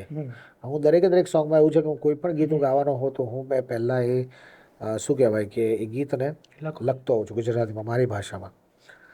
અને મેં ગુજરાતીમાં લખ્યું, मैंने कहा ये क्या किया, मैंने सर मेरी भाषा में गाना है तो मुझे मेरी भाषा का लिरिक्स चाहिए, मुझे मेरी भाषा में ही गाना है. तो કે વાહ क्या बात. પછી ગાવા ગયો. मैंने कि तुम अपने तरीके से गाओ, I know you will be the best, और आप अपने तरीके से गाओ, बहुत मजा आएगा. પછી હું અંદર ગયો, મને તો એવું થયું કે ભાઈ આપણે ગુજરાતી જે પ્રમાણે બોલતા હોય કે ફેન ઇંગ્લિશમાં બોલાતા હોય, મેં કીધું અમે તો ફેન જ બોલીએ ભાઈ. પછી મને કે હા તમે તમારી રીતે જ બોલોગે, હા. મેં તારો હાય રે જબરા, હું તારો હાય રે જબરો ફેન થઈ ગયો. એટલે એ જ ભાષામાં એ જ રીતે મને કે તમને લાગે એ પ્રમાણે તમે ગાઓ, અને એ તમે ગાશો એટલે તમને બહુ ખૂબ જ મજા આવશે. અને પછી દેન આઈ સ્ટાર્ટેડ સિંગિંગ, અને 3 જ કલાકમાં બહુ સરસ મજાનું ગીત આખું ગવાઈ ગયું. અને બહુ સરસ એક આખું મસ્ત એક ગીત બન્યું. એટલે એની આનંદ ખૂબ મજાનો થયો હતો મારા માટે. બરાબર છે. આપણે એક બે વાર મળ્યા છીએ, મેં તમને કાયમ આ રેફરન્સ આપ્યો છે, અને આજે તો મારો પ્રોગ્રામ છે એટલે હું એ પૂછીશ પણ ખરો. અચ્છા. ઘણો ટાઈમ થયો પ્રી કોવિડ, GLF અહીંયા હા થાય છે, છે એમાં તમે એક સવારે રોક ભજનનો પ્રોગ્રામ, રોક સત્સંગ. યસ, તો એ ચાલુ છે હજી અથવા તો? અ, મને એ એટલે એક તો રોક અને એમાં આપણા ગુજરાતી હિન્દી ભજન ભજનો. તમે મિક્સ કર્યા, એટલે જે એક એટમોસ્ફિયર, ને મને બરાબર યાદ છે 7:30-8 વાગે એ સેશન ચાલુ થયેલું, અડધો પોણો કલાક. ખરેખર અનુભૂતિ એક અલગ પ્રકારની હતી. હું બહુ દૂર હતો અચ્છા. પણ બેસી જ ગયો હતો જ્યાં હતો ત્યાં, હા હા. અને મને ખૂબ સરસ. તો એ પ્રયોગ ચાલુ છે અથવા નથી તો કેમ, અને હવે ક્યારે કરશો? અને જે લોકો જોવે છે એમને હું ગેરંટી આપું છું કે જ્યારે પણ અરવિંદભાઈ એ પ્રોગ્રામ ક્યાંય પણ કરે એ ખાસ જોજો. અરે વાહ. ના ઓફકોર્સ એક અલગ જ હતું. બે અલગ અલગ પ્રોગ્રામ GLFમાં કર્યા હતા. એમાં સૌ પ્રથમ તો હતો રોક ડાયરો. રોક ડાયરો 2 વર્ષ કર્યો, અદ્ભુત, ખૂબ મજા આવી છે. હું આ 7મી તારીખે પંડિત દીનદયાલ હોલમાં કરી રહ્યો છું અચ્છા. રોક ડાયરો. અને રોક સત્સંગ એક જ કર્યો તો કાર્યક્રમ, પછી નહોતો કર્યો. કરો. અને પછી મેં કર્યો હમણાં હનુમાન જયંતિના દિવસે રોક સત્સંગ, અને 2.5 કલાકનો પાવર પેક માત્ર ને માત્ર ભજન કીર્તનનો કાર્યક્રમ કર્યો. 20,000થી વધારે ક્રાઉડ હતું, 20,000થી વધારે. અને 2.5 કલાક આખું એકદમ કહેવાય ને કે ભાઈ સોફ્ટ નહીં, પણ એકદમ કહેવાય ને કે લોકોના અંદર એક આમ તાન ચડી જાય એ પ્રમાણે ઉર્જા આવી જાય. ઉર્જા આવી જાય એવો કાર્યક્રમ મેં પ્રથમ વખત, હમણાં બીજી વખત, અને એ પણ 20,000થી 22,000નું ક્રાઉડ હશે, પોરબંદરમાં મેં હમણાં હનુમાન જયંતિના દિવસે કર્યો. અને લોકોએ અદ્ભુત વખાણ, અને મને લાગ્યું તમે જે કીધું એ મને હવે ફીલ થયું એ કાર્યક્રમ સાથે. મેં એ કાર્યક્રમ મને વધારે યાદ નથી. આ મને ખબર છે કે મેં ગાયું હતું વૈષ્ણવ વચન, એક્ઝેક્ટ યાદ છે. તમે પણ જે તમારી સ્ટાઇલ છે સ્ટેજમાં એકથી બીજી જગ્યાએ ફરવાનું, હા પણ મોટે ભાગે મારી આંખો બંધ હતી, અને એ અનુભૂતિ જ અલગ હતી. વાહ. તો મને ખરેખર બળ મળે છે કે હું મને ફરીથી હવે બધાને કરો. પ્રોપરલી ચાલુ કરો. અને રોક સત્સંગ જે છે જી. એ કહેવાનો મતલબ જ એ હતો કે આજની પેઢીને ભજનો સાથે, આજની પેઢીને રીતના connect ભક્તિ કરી શકે. સંગીત સાથે, આજની પેઢીને કીર્તન સાથે કેવી રીતે કનેક્ટ કરવાનું, એ એક આખો એક સરસ કારણ કે છેલ્લે એમ ભગવાનની ભક્તિ છે. હા, અને પછી તમે કોઈ પણ સંગીત format સાથે કરો. હા, કોઈ પણ સંગીત. સંગીતમાં શબ્દો તમે ઉમેરો એટલે એક સરસ મજાનું ગીતની રચના થતી હોય, ભજનની રચના થતી હોય. It's all about the presentation. આજનો જે યુગ જે છે એ પહેલાં તમે ચોપડીઓના પાના ફેરવતા હતા, આપણે આમ કરતા હતા, હવે આપણે આમ કરતા થઈ ગયા. એક્ઝેક્ટલી. આમાં કાંઈ ફેર નથી. આંગળી આમ જતી હતી અને હવે આંગળી આમ જાય છે.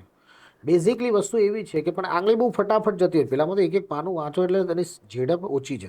એટલે આપણે આ જ આંગળીને આ જ રીતે એ જ બતાવવું છે, એ જ સંભળાવવું છે, પણ આપણે એની રીતે કરાવવું છે.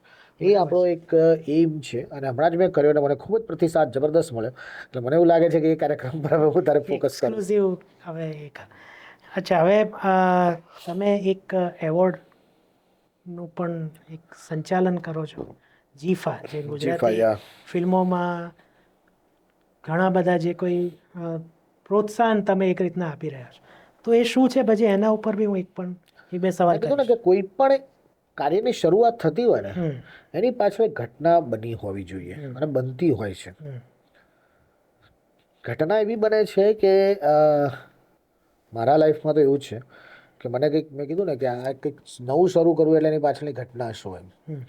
તો જીફા શરૂ કર્યા એની પહેલાં એક ઘટના બની હતી. ઘટના એવી બની હતી જેના વિશે હમણાં ડિસ્કસ કર્યું આપણે લોકોએ, કે ભાઈ ભાઈ ગીત જે બોલિવૂડમાં ખૂબ જ સરસ રીતે બતાવ્યું એ લોકોએ, અને સરસ રીતે લોકોના લોક જીભે ચડ્યું. તો એ ભાઈ ભાઈ જે છે એ ભાઈ ભાઈ ગીત પર બોલિવૂડનો સ્ટાર છે રણવીર સિંઘ જે છે, રણવીર સિંઘે પરફોર્મ કર્યું હતું ફિલ્મફેરમાં, હા અને પોતે આવીને પરફોર્મ કરતો હતો. ત્યારે હું ટીવી જોતો હતો, ત્યારે મને થયું કે આ ગીત તો મારે પરફોર્મ કરવું હતું ફિલ્મફેરના સ્ટેજ પર જઈને, આખી દુનિયા જોઈ એ રીતે. પણ અનફોર્ચ્યુનેટલી એ થઈ ના શક્યું. હા એટલે દરેક વસ્તુ તમારા ભાગ્યમાં લખી હોય એટલી જ તમને મળે, એનાથી વધારે તમને મળતી નથી, વહેલી બરાબર તમને છે, મળતી નથી. બરાબર છે.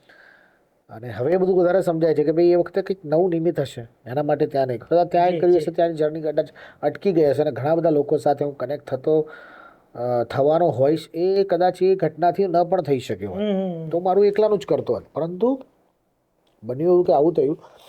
મેં કીધું આ તો યાર ઘટના બહુ અલગ થઈ ગઈ, આ તો આપણે કરશું શું, કરિયર આપણી પૂરી થઈ ગઈ. હવે તો આપણી પાસે બીજું કોઈ ગીત નથી કે જેથી કરીને આટલે ઉપર સુધી જાય, અને આવશે ક્યારે એ પણ ખબર નથી. તો શું કરવું? આ ઘટના હતી 2014ની, ત્યારે ફિલ્મફેરમાં આ ગીત પર રણવીર સિંઘે પરફોર્મ કર્યું. એટલે મનમાં થઈ ગયું. પછી રણવીર સિંઘને મળવાનું પણ થયું. અચ્છા. રણવીર સિંઘે પણ બહુ જ વખાણ કર્યા મારા. હા મને કે વેગડા સાહેબ બહુ મજા આવી. હવે તમને કોઈ ઓળખતો નથી, એ વ્યક્તિ તમને ત્યાંથી, આપણા માટે તો અવોર્ડ મળી જ ગયો. હું નીચે બેઠો છું, મારું પરફોર્મન્સ પૂરું થઈ ગયું, રણવીર સિંઘનું પરફોર્મન્સ ચાલતું તો રણવીર સિંઘ સ્ટેજ પર આવ્યા. રણવીર સિંઘે નીચે કે વેગડા સાહેબ આપ ઉપર આ જઈએ, ધ મેન બિહાઇન્ડ ભાઈ ये है. એટલે મને એ માણસે એન્ડોર્સ કરી દીધો ત્યાં. એટલે મારા માટે તો બહુ મોટી વસ્તુ થઈ એટલે ગઈ. જે ફિલ્મમાં એમણે કામ કર્યું કામ તો એણે ના આપ્યું, એણે ના કર્યું, પણ એ વ્યક્તિએ જે વ્યક્તિએ હીરોએ જે છે, જેનો એને કેરેક્ટર મોટી હતું, વાત એ બહુ મોટી વાત છે. અને એ વ્યક્તિએ મને જ્યારે રેકોગ્નાઇઝ કર્યો તો મારા માટે વાવ ઇફેક્ટ થયું. કે ના યાર, કામ ક્યારે એળે નથી જતું, સારું કામ કર્યું છે. તો આપણા માટે તો એ મહત્વની વસ્તુ હતી. પણ થયું તો એવું કે સાલું આપણે તો પરફોર્મ કરવાનું હતું. અને પછી એ જે છે મારો મિત્ર છે હેતલ ઠક્કર, એ બિઝનેસ એવોર્ડ કરતો. તો મેં કીધું ગુજરાતની ધરતી પર ગુજરાતી ફિલ્મોના એવોર્ડ નથી થતા, ચાલ આપણે એવોર્ડ કરીએ. તો કે ચલો આપણે એવોર્ડ કરીએ. અને એક પણ સેકન્ડ વિચાર્યા વગર મને કહી દીધું આપણે કરવો છે એવોર્ડ. અને ગુજરાતી પિક્ચરનો એવોર્ડ 2016માં અમે લોકો પહેલી વાર રાજપથ ક્લબમાં કર્યો, ગુજરાતી આઇકોનિક ફિલ્મ એવોર્ડના નામે. એની ફર્સ્ટ એડિશન થઈ હતી. અને એ વખતે કહેવાય ને કે આપણે આ ફિલ્મફેર એવોર્ડમાં આપણને પરફોર્મ કરવા ના મળ્યું, તો આપણે આપણો પોતાનો એવોર્ડ કર્યો, અને પોતાના એવોર્ડમાં આપણે પરફોર્મ કર્યું. આખી ગુજરાતી ઇન્ડસ્ટ્રીને એનાથી ફાયદો થયો કે ભાઈ ના, વિચાર એક જ હતો મારો, પરંતુ એની પાછળ જે વિચાર હતો ને એની પાછળ બેનિફિટ થવાનો હતો કે આખી ગુજરાતી ઇન્ડસ્ટ્રીને અમે લોકો એક એવો એવોર્ડ આપી શક્યા કે આજની તારીખમાં પણ એક પણ વર્ષે અમે લોકો એમાં ડ્રોપ નથી લીધો. અને અવિરત પ્રમાણે અમારી જે કહેવાય કે 2016થી અમારી જર્ની ચાલુ, 8 વર્ષ અમે લોકોએ કોવિડમાં પણ એવોર્ડ કર્યો છે, ઇન્ડોર કર્યો હતો. અને જીફા ગુજરાતી આઇકોનિક ફિલ્મ ગુજરાતની ધરતી પર થતો ગુજરાતી ફિલ્મો માટે, ગુજરાતી લોકો માટે, ગુજરાતી કલાકારોને જે પ્રોત્સાહન મળે એના માટે અમે લોકો આ એવોર્ડ કરીએ છીએ. તો નોર્મલ જે પ્રોસેસ હોય છે આમાં તમે શું પ્રોસેસ, એટલે કઈ ફિલ્મોને, એટલે નોમિનેશન્સની પ્રોસેસ શું છે, ને પછી જજીસ શું કરે છે, ને વિનર છે? પ્રોસેસ બહુ સિમ્પલ અને ટ્રાન્સપરન્ટ હોય છે. પહેલાં અમારો ટેન્યોર અલગ હતો. હવે ટેન્યોર છે જાન્યુઆરી 1લી તારીખથી લઈ અને ડિસેમ્બર 31 તારીખ સુધીનું એક આપણું વર્ષ હોય. એ વર્ષમાં થિયેટરની અંદર રિલીઝ થયેલી ફિલ્મો સેન્સર બોર્ડ સાથેની, સેન્સર બોર્ડે જે એનું સર્ટિફિકેટ આપ્યું હોય, એ ફિલ્મો અમારે ત્યાં, અમે જ્યારે નોમિનેશન્સ ઓપન કરીએ, એપ્લિકેશન્સ કરવાનું, ત્યારે અમે એપ્લિકેશન્સ મંગાવતા હોઈએ. એ વખતે એ લોકો, એમાં અમે 2023નો એવોર્ડ કર્યો. ચાલે છે વર્ષ 2024, પણ ફિલ્મો 2023ની હતી. એટલે એ બધી ફિલ્મો અમારે ત્યાં એન્ટ્રી લઈ શકે. અને એ બધી આવેલી ફિલ્મોને 25થી 26 અલગ અલગ કેટેગરીઝ જે હોય છે, એ કેટેગરીમાં અમે લોકો વર્ગીકૃત કરી દઈએ. અને એ લોકોને જ કહીએ કે સપોઝ તમે આજે પ્રોડ્યુસર છો, તો તમારી ફિલ્મમાં એક હીરો છે, 2 હીરો છે, વિલન છે, એટલે તમે ફોર્મ લખો કે ભાઈ મારી એમાં ફલાણા ભાઈ છે, એ હીરો તરીકે બેન છે, હિરોઈન આ ભાઈ છે, સપોર્ટિંગ સિનેમેટો આ ભાઈ છે, આ બધું તમે અમને લિસ્ટ મોકલો. એટલે અમારી પાસે લિસ્ટ આવી જાય. પછી અમારું સ્ક્રીનિંગ ચાલુ થાય. એના 2 તબક્કા હોય છે. એ તબક્કાઓ વાઇઝ અમારા જે જજીસ હોય છે, અમારી જજીસની પેનલ અમદાવાદ, મુંબઈ અને બધા અલગ અલગ જગ્યાએથી હોય, એવા અમે 10 અમારા જજ હોય. એ જજ એ પહેલું સ્ક્રુટિનાઇઝ કરે, પછી એની અંદરથી ફિલ્ટર કરે. દરેકને માર્કિંગ સિસ્ટમ અમે આપીએ. માર્ક પ્રમાણે અમે લોકો એની એક અમારી પાસે એમાંથી શોર્ટ લિસ્ટ કરીએ ફિલ્મો. એટલે એમાંથી મારી 10 ફિલ્મો શોર્ટ લિસ્ટ થતી હોય. એ 10 ફિલ્મો ફરીથી એની અંદર જોવાતી હોય. એવું નથી કે માત્ર 10 ફિલ્મો જ, પણ જો કોઈ એક ફિલ્મની અંદર કોઈ એક કેરેક્ટર આર્ટિસ્ટે સરસ કામ કર્યું હોય, કોઈ સારું ગીત ગાયું હોય, તો દરેક કેટેગરી વાઇઝ અમે એના અંદર નંબર્સ આપવામાં આવે. અને એ પછી એ દરેક ફરીથી પાછું એનું ફાઇનલ સ્ક્રીનિંગ થાય, ત્યારે ફરીથી આ બધી જ વસ્તુની ચર્ચા થાય. ચર્ચા છેલ્લે થાય, ફરીથી જોવાય, ફરીથી એનું માર્કિંગ થાય, ફરીથી એમાંથી અમે લોકોએ 6 અમારા નોમિનેશન્સમાં આવતા હોય એવી અમે લોકો ફિલ્મો, એવા કલાકારો, એવી કૃતિઓ અમે લોકો બહાર કાઢતા હોઈએ અને એમાંથી અમે લોકો નક્કી કરતા અમારી જીત કે આ 6માંથી બેસ્ટ કોણ, અને પછી એમાંથી અવોર્ડ આપતા હોઈએ છીએ. ઘણી કેટેગરીઝ એવી હોય છે કે જેની અંદર એક કરતાં વધારે કલાકાર હોય છે. સપોર્ટિંગ કેટેગરી એ બહુ જ મોટી કેટેગરી. 90 પિક્ચરો બની હોય તો 90 પિક્ચરમાં એક જ હીરો હોય અથવા 2 હીરો હોય મેક્સિમમ, તો 90ના 100 થાય. પરંતુ જે સપોર્ટિંગ કેટેગરી છે એ 150, 200, 250 થતી હોય, તો એમાં મોટા ભાગે એમાં ટાઈ પડતી હોય છે. અમે લોકો એકથી વધારે ઇનામ એમાં આપતા હોઈએ છીએ, કારણ કે ઘણી વખત એવું થઈ છે કે બંને ખૂબ સારું કામ કર્યું છે, પણ પ્રોત્સાહન આપીએ છીએ ને આપણે અમે કોઈ જાતની અપેક્ષા નથી રાખતા કે પણ પ્રોત્સાહન મળે છે એ ખૂબ જરૂરી છે. એટલે એની અંદર અમે લોકો ઓલવેઝ એ ટ્રાય કરતા હોઈએ કે સારામાં સારી વ્યક્તિના હાથમાં અવોર્ડ જાય કે જે સારામાં સારું કામ કર્યું છે. એટલે એનો મતલબ એવો નથી કે બીજા નથી કર્યું, પરંતુ કહેવાનો મતલબ એમ છે કે જીતેગા તો એક ही. બરાબર. અમારું કામ છે ને પ્રોત્સાહન આપવાનું, પણ તમે 6માં આવ્યા એ પણ ખરેખર સરસ દેખાય છે. તમે તમારી ફિલ્મ નોમિનેશનમાં આવી એ પણ એક સારી વસ્તુ દેખાય છે. આજે તમારી ફિલ્મ જે થિયેટરમાંથી ઉતરી ગઈ છે, જે ઓલરેડી હવે ફરીથી રિલીઝ નથી થવાની, ઓટીટી પર તમને જોવા મળે કે બીજી જગ્યાએ જોવા મળે, એ ફિલ્મને ફરીથી પાછા અમે રિવાઈવ કરીએ છીએ. એના રિઝ્યુમેમાં લખાય છે કે મને ગુજરાતી આઇકોનિક ફિલ્મ એવોર્ડ મળ્યો છે. આનું ફંક્શન થાય ત્યારે કલાકારોનો મેળાવડો હોય, ડિરેક્ટરો, પ્રોડ્યુસરો એ ત્યાં ફરીથી એમને મળતા હોય છે, તો એક સારું નેટવર્કિંગ થતું હોય છે. It's basically ecosystem of Gujarati cinema. Gujarati cinema જેમ ફિલ્મો બને એ જરૂરી નથી, એક વસ્તુથી પૂરી નથી થઈ જતી, પણ એના એક્ઝિબિટર્સ જે છે એ હોવા જોઈએ, ડિસ્ટ્રીબ્યુટર્સ હોવા જોઈએ, પબ્લિસિટીવાળા હોવા જોઈએ, માર્કેટિંગવાળા હોવા જોઈએ, રેડિયો આવે, ટીવી આવે, એવી રીતે અવોર્ડ્સ આવે, કે આ બધું પત્યા પછી અવોર્ડ્સ પણ એક એની ઇકોસિસ્ટમનો ભાગ છે. અને આ દરેક લોકો એનો સ્વીકારવો જોઈએ. એવું નથી કે ભાઈ તમને મળતો હોય તો હું તમારા માટે પણ તાળી પાડવા જ જાઉં. એવું ન રાખવું જોઈએ કે આપણે તો છીએ ને નોમિનેશન્સમાં તો હું ન જાઉં. કાલે ઉઠીને તમે હશો પણ ખરા, એવું થોડી તમારી કરિયર એન્ડ થઈ જવાની. બરાબર. તો તમારી માટે તાળી પાડવાવાળું કોઈ નહીં હોય. તો કહેવાનો મતલબ છે કે આ ઇકોસિસ્ટમ છે, અને ઇકોસિસ્ટમમાં દરેક લોકોએ એટલો જ સાથ અને સહકાર આપવો જોઈએ. અને બહુ જ અમે ટ્રાન્સપરન્ટ રાખીએ છીએ, બહુ જ ટ્રાન્સપરન્ટ અમારી લોકો. છતાં અવોર્ડવાળી ઘટના કેવી છે કે જ્યારે કોઈનું જજમેન્ટ આપીએ ને ત્યારે તો એની પર 500 સવાલો ઉઠતા હોય. મારો આગલો સવાલ એ જ હતો કે આઈફા અને જે ફિલ્મફેર છે એ પતી ગયા પછી ઘણા વિવાદો થતા હોય છે. સાહેબ એ જ હું ઘણા તો બધાને આપણે ત્યાં શું છે પોઝિશન? બેઝિકલી વિવાદ થાય ત્યારે તો દેખાય, વિવાદો થતા જ હોય છે ને વિવાદો થાય જ છે. પરંતુ વી are very much confident, clear. અમારી પાસે દરેકનું ડોક્યુમેન્ટેશન હોય છે. એક પણ વ્યક્તિ એવી નહીં હોય આપણે ગુજરાતી ફિલ્મ ઇન્ડસ્ટ્રીમાં જે બધી જ ફિલ્મો જોતી હોય. ઓફકોર્સ. કોઈ વ્યક્તિ એવી નથી, પણ અમે એવું કહી શકીએ કે અમે અમારા જજીસ બધી જ ફિલ્મો જોવે છે. આજે બેસ્ટ એક્ટરના નોમિનેશન્સવાળા છોકરાને પૂછીએ કે એકથી વધારે ફિલ્મો જોઈ છે, તો એ માણસ કહેશે ના. 10થી વધારે ફિલ્મો જોઈ છે, ના. તું જઈને થિયેટરમાં જોવા ગયો છું, ના. તો સાહેબ તમે જ્યારે બીજી ફિલ્મો જોઈ જ ન હોય તો તમે મૂલ્યાંકન કરવું એ પેલી વસ્તુ છે કે ભાઈ ના એમાં તો ન જ થઈ શકે. બીજી વસ્તુ એવું નથી કે ન જ કરી શકે, પરંતુ આપણને તો આપણી પ્રોડક્ટ સારી જ લાગતી હોય. ગયા વર્ષે 90 પિક્ચર રિલીઝ થઈ, તો સાહેબ 90 હીરો તો મને મળ્યા, 90 હિરોઈન મળી, 90 સપોર્ટિંગ મળ્યા. સાહેબ એના ડિરેક્ટર, પ્રોડ્યુસર 90 તો હતા જ ને. બરાબર. મળવાનો તો એક જ છે. એટલે 89 લોકો તો સાહેબ મારા માટે એવું છે કે એને નથી મળ્યો. હવે સાહેબ 89 વ્યક્તિઓ એક કેટેગરી નહીં, આવા તો સાહેબ મારી પાસે 25 કેટેગરી છે. સાહેબ હું તો દરેક પોતાના વિચારો છે, દરેક વ્યક્તિ એટલે કોઈ એને સારી રીતે લે કે ભાઈ થાય છે એ બહુ જરૂરી છે. પ્રોત્સાહન કોકને તો મળ્યું એ જરૂરી છે, આપણા જ મિત્રને મળ્યું, પરંતુ એ કોમ્પિટિશનને હેલ્ધી કોમ્પિટિશન રહી, સ્પોર્ટ્સમેન સ્પિરિટવાળી ઘટના જો ખૂટે અથવા એમાંથી ચૂક થાય ત્યારે વિવાદો ઊભા થતા જ હોય છે. વિવાદો નથી થતા એવું બનતું નથી, એટલે એક્સપેક્ટેશન્સ લોકોની હોય છે. હળવાશથી પૂછું આ જ વાતને કે ક્યારે એવો ફોન આવ્યો એવોર્ડ નાઇટ પછીના દિવસે કોઈ પણ સ્ટારનો કે ડિરેક્ટર કેમ અરવિંદભાઈ હું નહીં ને કેમ આ વ્યક્તિગત એવા કોઈ ફોન આવે છે? આવે છે, ઘણી વાર એવા આવે છે અને પૂછવામાં આવે છે કે પણ મારા જજીસ જે છે they are very much clear. એમની પાસે બધાના જ જવાબ હોય છે. મારી પાસે હું જો એને આપું છું તો કેમ આપું છું, નથી આપતો તો કેમ નથી મળ્યો, એ સાહેબ અમને પણ ખબર હોય છે, અમારા જજીસને પણ ખબર. અમારી બહુ જ ક્લિયર ચર્ચા હોય કે આ કેમ અને આ કેમ નહીં. So we are very much clear from our side. It's a private agency, it's not Of course. Endorse થયેલી કે ભાઈ આમ તો કે ભાઈ હું ભગવાન જ છું એવું નથી. હા, પણ we are trying to make it કહેવાય કે ભાઈ બહુ જ ટ્રાન્સપરન્ટ સિસ્ટમ સાથે એક ઓથેન્ટિક વસ્તુ બની શકે અને એક વ્યક્તિને એનું પ્રોત્સાહન મળે, જે ખૂબ જરૂરી હોય છે. એટલે અમે લોકો એને હંમેશા એ રીતે જોતા હોય. એક કરતાં વધારે લોકો હોય એવું કશું જરૂરી નથી. કોકને આ ગમે હોય, કોઈકને સાહેબ દરેકે દરેક વસ્તુને તો પહોંચી Of course, શકીએ જ of નહીં, course.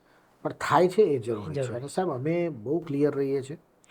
અમારે આ અવોર્ડ્સમાંથી અમે લોકો આજ સુધી અમે લોકોને એવું ક્યારેય નથી કે અમે આમાંથી પૈસા કમાઈએ. અમે સાહેબ પૈસા મૂકેલા છે અને મૂકતા જ રહીએ છીએ. અને અમારો પેશન છે. બહુ જ ક્લિયર વસ્તુ કહી.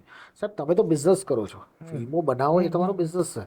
કારણ કે તમને તો સરકાર સબસિડી પણ આપે છે. તમને તો સાહેબ તમને તો બીજા ઇનામો પણ મળે છે. તમે તો ટિકિટ બારીનું કલેક્શન પણ લઈ શકો. અમારે તો આ બધી ઘટનાઓ અમારા માટે કેવી છે કે અમે તો સસ્ટેન થાય, અમારા શોનો ખર્ચો નીકળે એ પ્રમાણે અમે લોકો સ્પોન્સરશિપ લેતા હોય અમે એ લોકોની પાસે. એનાથી વિશેષ અમને આની અંદર બરાબર. કોઈ જ પ્રકારનો મોનિટર, કારણ કે અમે અમારું જે કામ છે આ પેશનથી જ કરીએ છીએ. That is only thing. તો અરવિંદ વેગડા આજકાલ શું કરે છે અને પાઇપલાઇનમાં શું છે? અમને શું જોવા મળશે? હમણાં જ ગઈકાલે જ મારું એક ગીત રિલીઝ થયું, જમકુડી ને જમકુડી. હા. તમે જોજો, ખૂબ જ મજા આવશે. ઓકે. ગીતો તો ચાલુ જ છે બધા બનાવવાના, ફિલ્મ સાથે ગાવાના. કોઈ સંબંધ ના, એને ફિલ્મ સાથે કોઈ સંબંધ તમારું નથી. પ્રાઇવેટ છે? હા, આ સંબંધ કોઈ નથી, પરંતુ સંબંધ એવો થઈ શકે એ પણ ગુજરાતી ભાષા છે, મારી પણ ગુજરાતી ભાષા છે.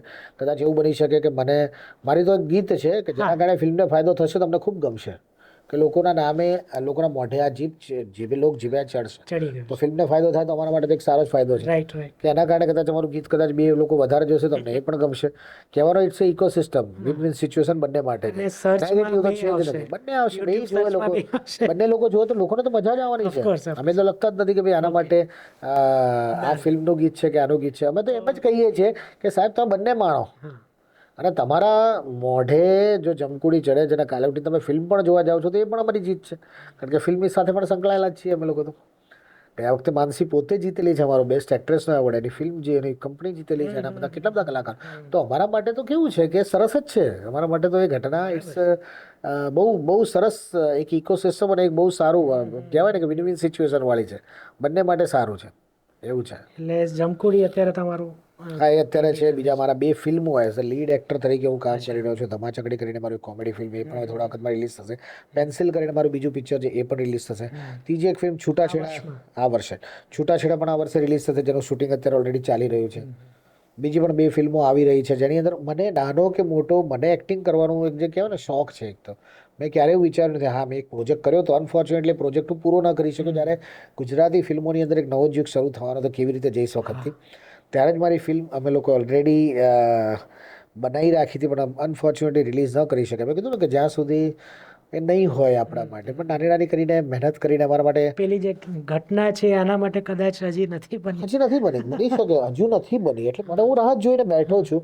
મને બહુ જ વખત પ્રયત્ન કર્યો, પણ અનફોર્ચ્યુનેટલી ન થઈ શકે. એટલે આપણે આશા કરીએ કે ઘટના ઘટી જાય અને પછી તમારી એ ફિલ્મ કહેવાનો મતલબ એમ છે કે આવી બધી ઘણી બધી ઘટનાઓ બનતી હોય છે, પણ ઘટના થઈ છે. જે ઘટના મને બહુ જ વ્યક્ત કરે, પણ હું કદાચ બીજા માટે જન્મ્યો હોઈશ, બની શકે એવું, બીજા કાર્યો માટે. અને મારામાં એક વસ્તુ તો લખી જ છે કે તમારે મહેનત કર્યા વગર તમને એક પૈસો વધારાનો મળશે જ નહીં. આપણા માટે બહુ ક્લિયર. એટલે નાના નાના રોલ્સ હોય કે નાની નાની ફિલ્મો હોય, એ પણ કરવી. તમને મજા આવે છે ને ત્યાં સુધી તમે નોટિસ થવા જોઈએ. મને એમ લાગે છે કે કદાચ આનો આજે નહીં, 2 વર્ષ પછી, 3 વર્ષ પછી એ પણ થવાનું જ છે. પણ દરેક વસ્તુમાં એવી હોય કે ઓલવેઝ તમને તમારું જે કામ કરે છે એમાં તમને ખૂબ મજા આવે છે, કિક મળે છે. મારા માટે તો કિક જ છે, એવું છે. તો તમે જબરા ફેન તો ગાયો, હા, તમને કોઈ એવી ફેન મોમેન્ટ કે તમને અરે અરવિંદ વેગડા કંઈક કોઈ એવું ઘટના બની હોય કે તમારો ફેન કોઈ તમને મળ્યો હોય? સાહેબ મને અને રોજ તમને મળે યાદગાર છે, પણ કોઈ આમ બહુ યાદગાર જ મળે છે મને. ફેન મોમેન્ટ મારા માટે તો બહુ જ બધી એટલી બધી મોમેન્ટ છે. અને આઈ એમ રિયલી બ્લેસ્ડ કે હું 2011થી આજે 14 વર્ષ થયા, પણ આઈ એમ એન્જોયિંગ દેટ ફેન મોમેન્ટ. બહુ જ બધી નાની મોટી તો ફેન મોમેન્ટ્સ બહુ જ બધી મળતી હોય છે. પણ તમને તમારે કોઈને ઇન્ટ્રોડક્શન આપો નહીં, પહેલાં તમને સામેવાળો વ્યક્તિ કરો કે આઈ નો યુ, તો તમને કેટલી મજા આવે. મારા માટે સૌથી પહેલી મોમેન્ટ ફેન મોમેન્ટ એવી હતી. ફેન મોમેન્ટ એટલે હું જેમનો ફેન છું એમણે મને ખાલી એક જ વાત એવી કરી દીધી કે તમને ખબર છે કે આપણે પહેલી વાર ક્યાં મળ્યા હતા? મેં કહ્યું સાહેબ મને તો ખબર જ હોય કે આપણે પહેલી વાર ક્યાં મળ્યા, પણ તમને યાદ છે? મને કે હા. એ વખતે તો મને કોઈ ઓળખતો નથી. મને કીધું કે 2009માં તમે પરફોર્મ કરતા હતા ને, હું પાછળ બેઠો હતો, એ હતા. અને એ વખતે મેં તમને જોયા હતા. તમને હજુ યાદ નહીં હોય, મને યાદ છે. એ વખતે આપણે કીધું સાહેબે, એ વખતે નરેન્દ્ર મોદી સાહેબે મને કીધું. મારા માટે ફેન મોમેન્ટ એ પણ હતી કે જ્યારે ફેનનું સોંગ રિલીઝ થયું, પછી ફરીથી શાહરુખ ખાનનું બીજું પિક્ચર ઉડી ઉડી જાય રઈસનું હતું, ત્યારે એણે સ્પેશિયલી કહેવડાવ્યું હતું કે અરવિંદ કો બોલના कि ये जरा गाने का जरा यूट्यूब पे रखे, अपने इंस्टा पे रखे और बोलना शाहरुખ ભાઈને કહા હે. આવું મને કહેવડાવીને ત્યાંથી કીધું. એટલે મારા માટે એ સૌથી મોટી ફેન મોમેન્ટ છે. બહુ જ બધી છે મોમેન્ટ, પણ સૌથી મજાની વાત એ છે કે એક હું ગાંધીનગર એક વખત ગયો તો મને એક મા બાપનો સતત ફોન આવે ઘણીવાર કે સાહેબ મળવું છે મળવું છે મળવું છે. મેં કીધું હા મળીશ. એમાં તો હું મળવા માટે મને કોઈ દિવસ તકલીફ પડતી જ નથી. લોકોને કદાચ એમ લાગતું ન મળીએ તો વધારે મોટા સેલિબ્રિટી થઈ જઈએ, પણ મળવાથી વધારે આનંદ થતો હોય છે. એવું હું હંમેશા કહું છું ને, મેં અનુભવ્યું છે. એનાથી કોઈ તમારી કિંમત ઝીરો નથી થઈ જતી, કે ઓછી નથી થઈ જતી, કે તમે ઇઝીલી અવેલેબલ હો તો તમે કોઈ આગળ ન વધી શકો. It's not like that. તો આવી રીતે મને બહુ બધા ફોન આવે ને હું કોઈ દિવસ ફોન અટેન્ડ ન કરવામાં મને ક્યારેય માનતો નથી. ફોન અટેન્ડ કરું જ. અને 2-3 વાર ફોન આવે મને કે સાહેબ પ્લીઝ મળવું જ છે, મારા દીકરાને બી મળવું. નોર્મલી બધા ફોન કરતા હોય. હું ઠીક છે. પછી વન ફાઇન ડે એવું થયું કે મેં એને 2-3 વાર ફોન આવ્યો એટલે મેં કીધું સારું, હું આજે ગાંધીનગર આવવાનો છું સેક્ટર 3માં, તો આપણે મળીશું. સાહેબ ઘરેથી નીકળ્યા? પ્લીઝ ઘરેથી નીકળ્યા? મેં કીધું હા હું નીકળું છું. આટલું બધું માણસ કેમ એન્સિયસ થાય છે ભાઈ? હું થોડુંક મળી ગયો. મેં કીધું હા યાર હું આવું એટલે કહીશ તમને. ના ના સાહેબ એવું નથી, થોડુંક અર્જન્ટ છે. એટલે હું વિચાર કરું કે શું થયું. સાહેબ હું પહોંચ્યો. મેં કીધું ભાઈ છેલ્લે હું કંટાળા, મેં કીધું સારું તમારું એડ્રેસ આપો, હું સીધો તમારા ઘરે આવું એમ. તો એનો મને એડ્રેસ આપ્યો. મને તમે ઘરે આવશો? હું આવું છું ચલો. તો ઘરે ગયો તો પેલા લોકો તો ખુશ થઈ ગયા હતા, પાણી આપ્યું, આ છે તે છે. તો મને કે 1 મિનિટ. પછી એણે એના નાના બાળકને અંદરથી બોલાવ્યો, જેની ઉંમર હતી 2.5 વર્ષની. અને 2.5 વર્ષનું બાળક દોડતું દોડતું આવ્યું અને આમ મમ્મીની પાછળ છુપાઈ જતું હતું કે સાહેબ આ દીકરો છે મારો. હા શું થયું? કે સાહેબ હાથમાં એનું મુઠ્ઠી વાળેલી હતી આમ. શું થયું? મને કે આ છોકરો છે, એનું સીડી હતી એની પાસે, અને સીડી ભાઈની હતી, અને ભાઈનું કવર ખરાબ થઈ ગયું. હવે 2 દિવસથી ખાતો નથી. અમે સીડી ભરાઈએ છીએ, બરાબર સીડી ચાલતી નથી કે કંઈ પણ કારણ છે, અને ખાતો નથી. કે ના કે આ ગીત ચાલુ થાય તો જ હું ખાઉં. એટલે મેં કીધું શું વાત કરો? મને કે હા કે સીડી માર્કેટમાં મળતી નથી, અને કે આ છોકરોનું આવું છે. કે ભાઈ છોકરાને બોલાયો, છોકરો બોલતો નહોતો, છોકરો બોલવાનો શીખ્યો જ નહોતો. શું? મને કે સાહેબ આ જુઓ, એના હાથમાં એ સીડીનું કવર હતું ચોળાયેલું. મેં કીધું આ ચોળાયેલું કવર? મને કે સાહેબ આ લઈને ફર્યા કરે છે આખો દિવસ. અને આ છોકરો કંઈ કીધું કે જો આ ભાઈ ને, હું તો નોર્મલ વેશમાં હતો એટલે જલ્દી ખબર ના પડે. છોકરો તો બિચારો આમ થોડોક આમ શરમાઈ ગયો, પાછળ થોડોક આમ ગભરાઈને ના પેલો જતો હોય. હું તરત મારી બેગમાંથી મેં નવી સીડી કાઢી, મેં આપી. મેં કહું હાલો સીડી તમને ક્યાંય માર્કેટમાં થાય હું તમને આપું છું મારા હાથે. અને પેલા છોકરાના હાથમાં એટલો ખુશ થઈ ગયો એ. એટલે that was the fan moment કે નાના બાળક જે બોલતા નથી શીખ્યું, એ બાળક પણ તમારા પ્રેમમાં હોય છે, એ બાળક પણ તમને પ્રેમ કરે છે. તો સાહેબ એક નાનકડા બાળકને આપેલી ખુશી એ બહુ જ એટલે જ્યારે આ મોમેન્ટ આવે ને ત્યારે જે પેલા દુઃખ થયેલા ને એ ભૂલાઈ જાય. દુઃખની વાત એટલે એવું કે નથી. અને કોઈ પણ સફળતા માટે લોકોને એવું છે કે ભાઈ સફળતા બહુ ઇઝીલી મળી જતી હોય, પણ એવું નથી હોતું. સફળતા માટે લોકો કે જે પરસેવો પાડવો જોઈએ. સાહેબ મારા કેસમાં પરસેવો પણ પડ્યો છે, પરસેવો પણ એટલો પડ્યો છે, પણ સાહેબ મારા કેસમાં તો લોહી રેડાયું છે, અને મારા પરિવારનું. કારણ કે હું જ્યારે શૂટિંગ કરીને આવતો હતો ને ત્યારે મારો બહુ જ ગમખ્વાર એક્સિડન્ટ, એટલે એટલો ખરાબ એક્સિડન્ટ થયો હતો કે હું કદાચ આજે બેઠો છું તો ઈશ્વરીય કૃપા છે, મારું ફેમિલી આજે છે તો ઈશ્વરની કૃપા છે. બાકી અમે કોઈ પણ વ્યક્તિ બચી શકીએ એ પરિસ્થિતિમાં નહોતા. એટલો ખરાબ એક્સિડન્ટ હતો. મારો દીકરો 15 દિવસ કોમામાં હતો, મારી વાઈફ 100 દિવસ બેડમાં હતી. એટલું વાગ્યું હતું. મારી દીકરી 1 મહિના સુધી બેડમાં. હું પોતે મને એટલા બધા મલ્ટિપલ ફ્રેક્ચર્સ થયેલા. શૂટિંગ હજુ મેં કપડાં પણ નથી કાઢ્યા, મેકઅપ પણ નથી ઉતાર્યો. મારા ઘરથી 1 કિલોમીટર દૂર મારો અકસ્માત થયો.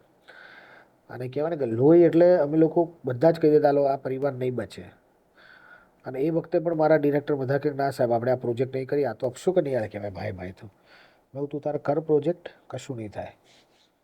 અને 1 મહિના પછી હું રિકવર થયો, ફરીથી પાછો કામ પર લાગ્યો.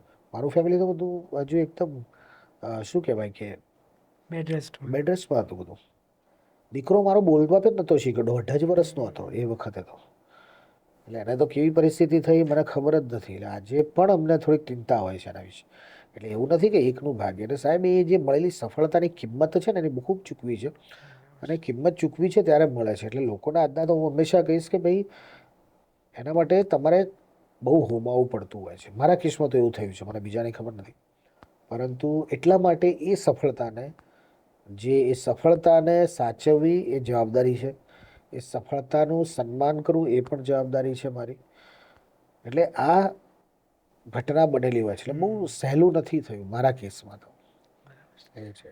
અરવિંદભાઈ, મજા આવી અને તમારા વિશે ઘણી બધી અજાણી વાતો અમે જાણી અને મેં કીધું પણ હવે રોક સત્સંગ માટે જલ્દી મળીએ. સર, બહુ સરસ કાર્યક્રમ રહ્યો હતો મારો રોક એટલે હવે સત્સંગ, કરો. અને મને એવું લાગે છે કે આ રોક ડાયરા પછી હું આ રોક સત્સંગનો કાર્યક્રમ કરો અને આપણે મળીએ. અદ્ભુત રહેશે. અને તમારી મૂવીઝ જ્યારે પણ આવશે ત્યારે આપણે ફરી પાછા અહીંયા ટીમ સાથે મળીશું. ચોક્કસ. તો અરવિંદ વેગડાને મળવાની અને એમની પાસેથી આટલી બધી વસ્તુઓ જાણવાની, અમુક વસ્તુઓ મેં કીધું એ પ્રમાણે આપણે બહુ ઓછી ખબર છે, એ પણ આપણે એમની પાસે જાણી, એટલે એમનો ખૂબ ખૂબ આભાર. થેન્ક હવે યુ. અરવિંદભાઈ, તમે અમારી ચેનલ સબસ્ક્રાઈબ કરો. એટલે શું છે કે હું મારા દર્શકોને, કારણ કે મારા ઘણા એવા છે દર્શક મિત્રો જે આવીને લાઈક કરીને વિડીયો જોઈને જતા રહે છે, પણ સબસ્ક્રાઈબ નથી કરતા. એટલે જો અરવિંદભાઈ સબસ્ક્રાઈબ કરશે તો કદાચ એ પણ કરશે. જી, અહીંયા સબસ્ક્રાઈબ કરી દો. અને આ મેં કર્યું સબસ્ક્રાઇબ. યસ, તો હવે અરવિંદભાઈએ સબસ્ક્રાઈબ કરી દીધી છે ચેનલ. Subscription added. યસ, તમે પણ સબસ્ક્રાઈબ કરો. એટલે અહીંયા નવા પોડકાસ્ટ દર બુધવારે આપણે જોતા રહીએ, મળતા રહીએ. Arvindbhai, once again thank you very much. અને આપણે એક સરસ મને તો વિનયભાઈને જોવા મળી ગયા. મારા જીવનના વળાંકો જલેબી જેવા સીધા છે. બરાબર. વિનયભાઈની પણ અમારી ઘટના બની હતી કે વિનયભાઈ જોડે સૌથી પહેલા લખવાનો વિચાર કર્યો ને ત્યારે મને એમ થયું વિનયભાઈ જોડે લખાવું ભાઈ. પણ વિનયભાઈના પપ્પાની તબિયત કે એમની કોઈ નાદુરસ્ત હતી, મને કહ્યું 2 મહિના સુધી કામ નહીં કરીશું. એટલે મને વિનયભાઈ અમારા ખૂબ સારા મિત્ર છે, પરંતુ એ ઘટના બની હતી એમની સાથે. બસ, તો ફરીથી મળીશું કોઈક વાર અરવિંદભાઈ સાથે. એમની મૂવીઝ આવે છે એમના સાથે, અને મને એમણે પ્રોમિસ કર્યું છે એટલે રોક સત્સંગ કરશે ત્યારે હું પણ જઈશ. ચોક્કસ, ખૂબ મજા આવશે, મને એવું લાગે છે. મજા જ આવશે. તો ફરીથી મળીએ. ત્યાં સુધી સિદ્ધાર્થ શાહને આજ્ઞા આપો, અને તમને બધાને મારા તરફથી આવજો. આવજો.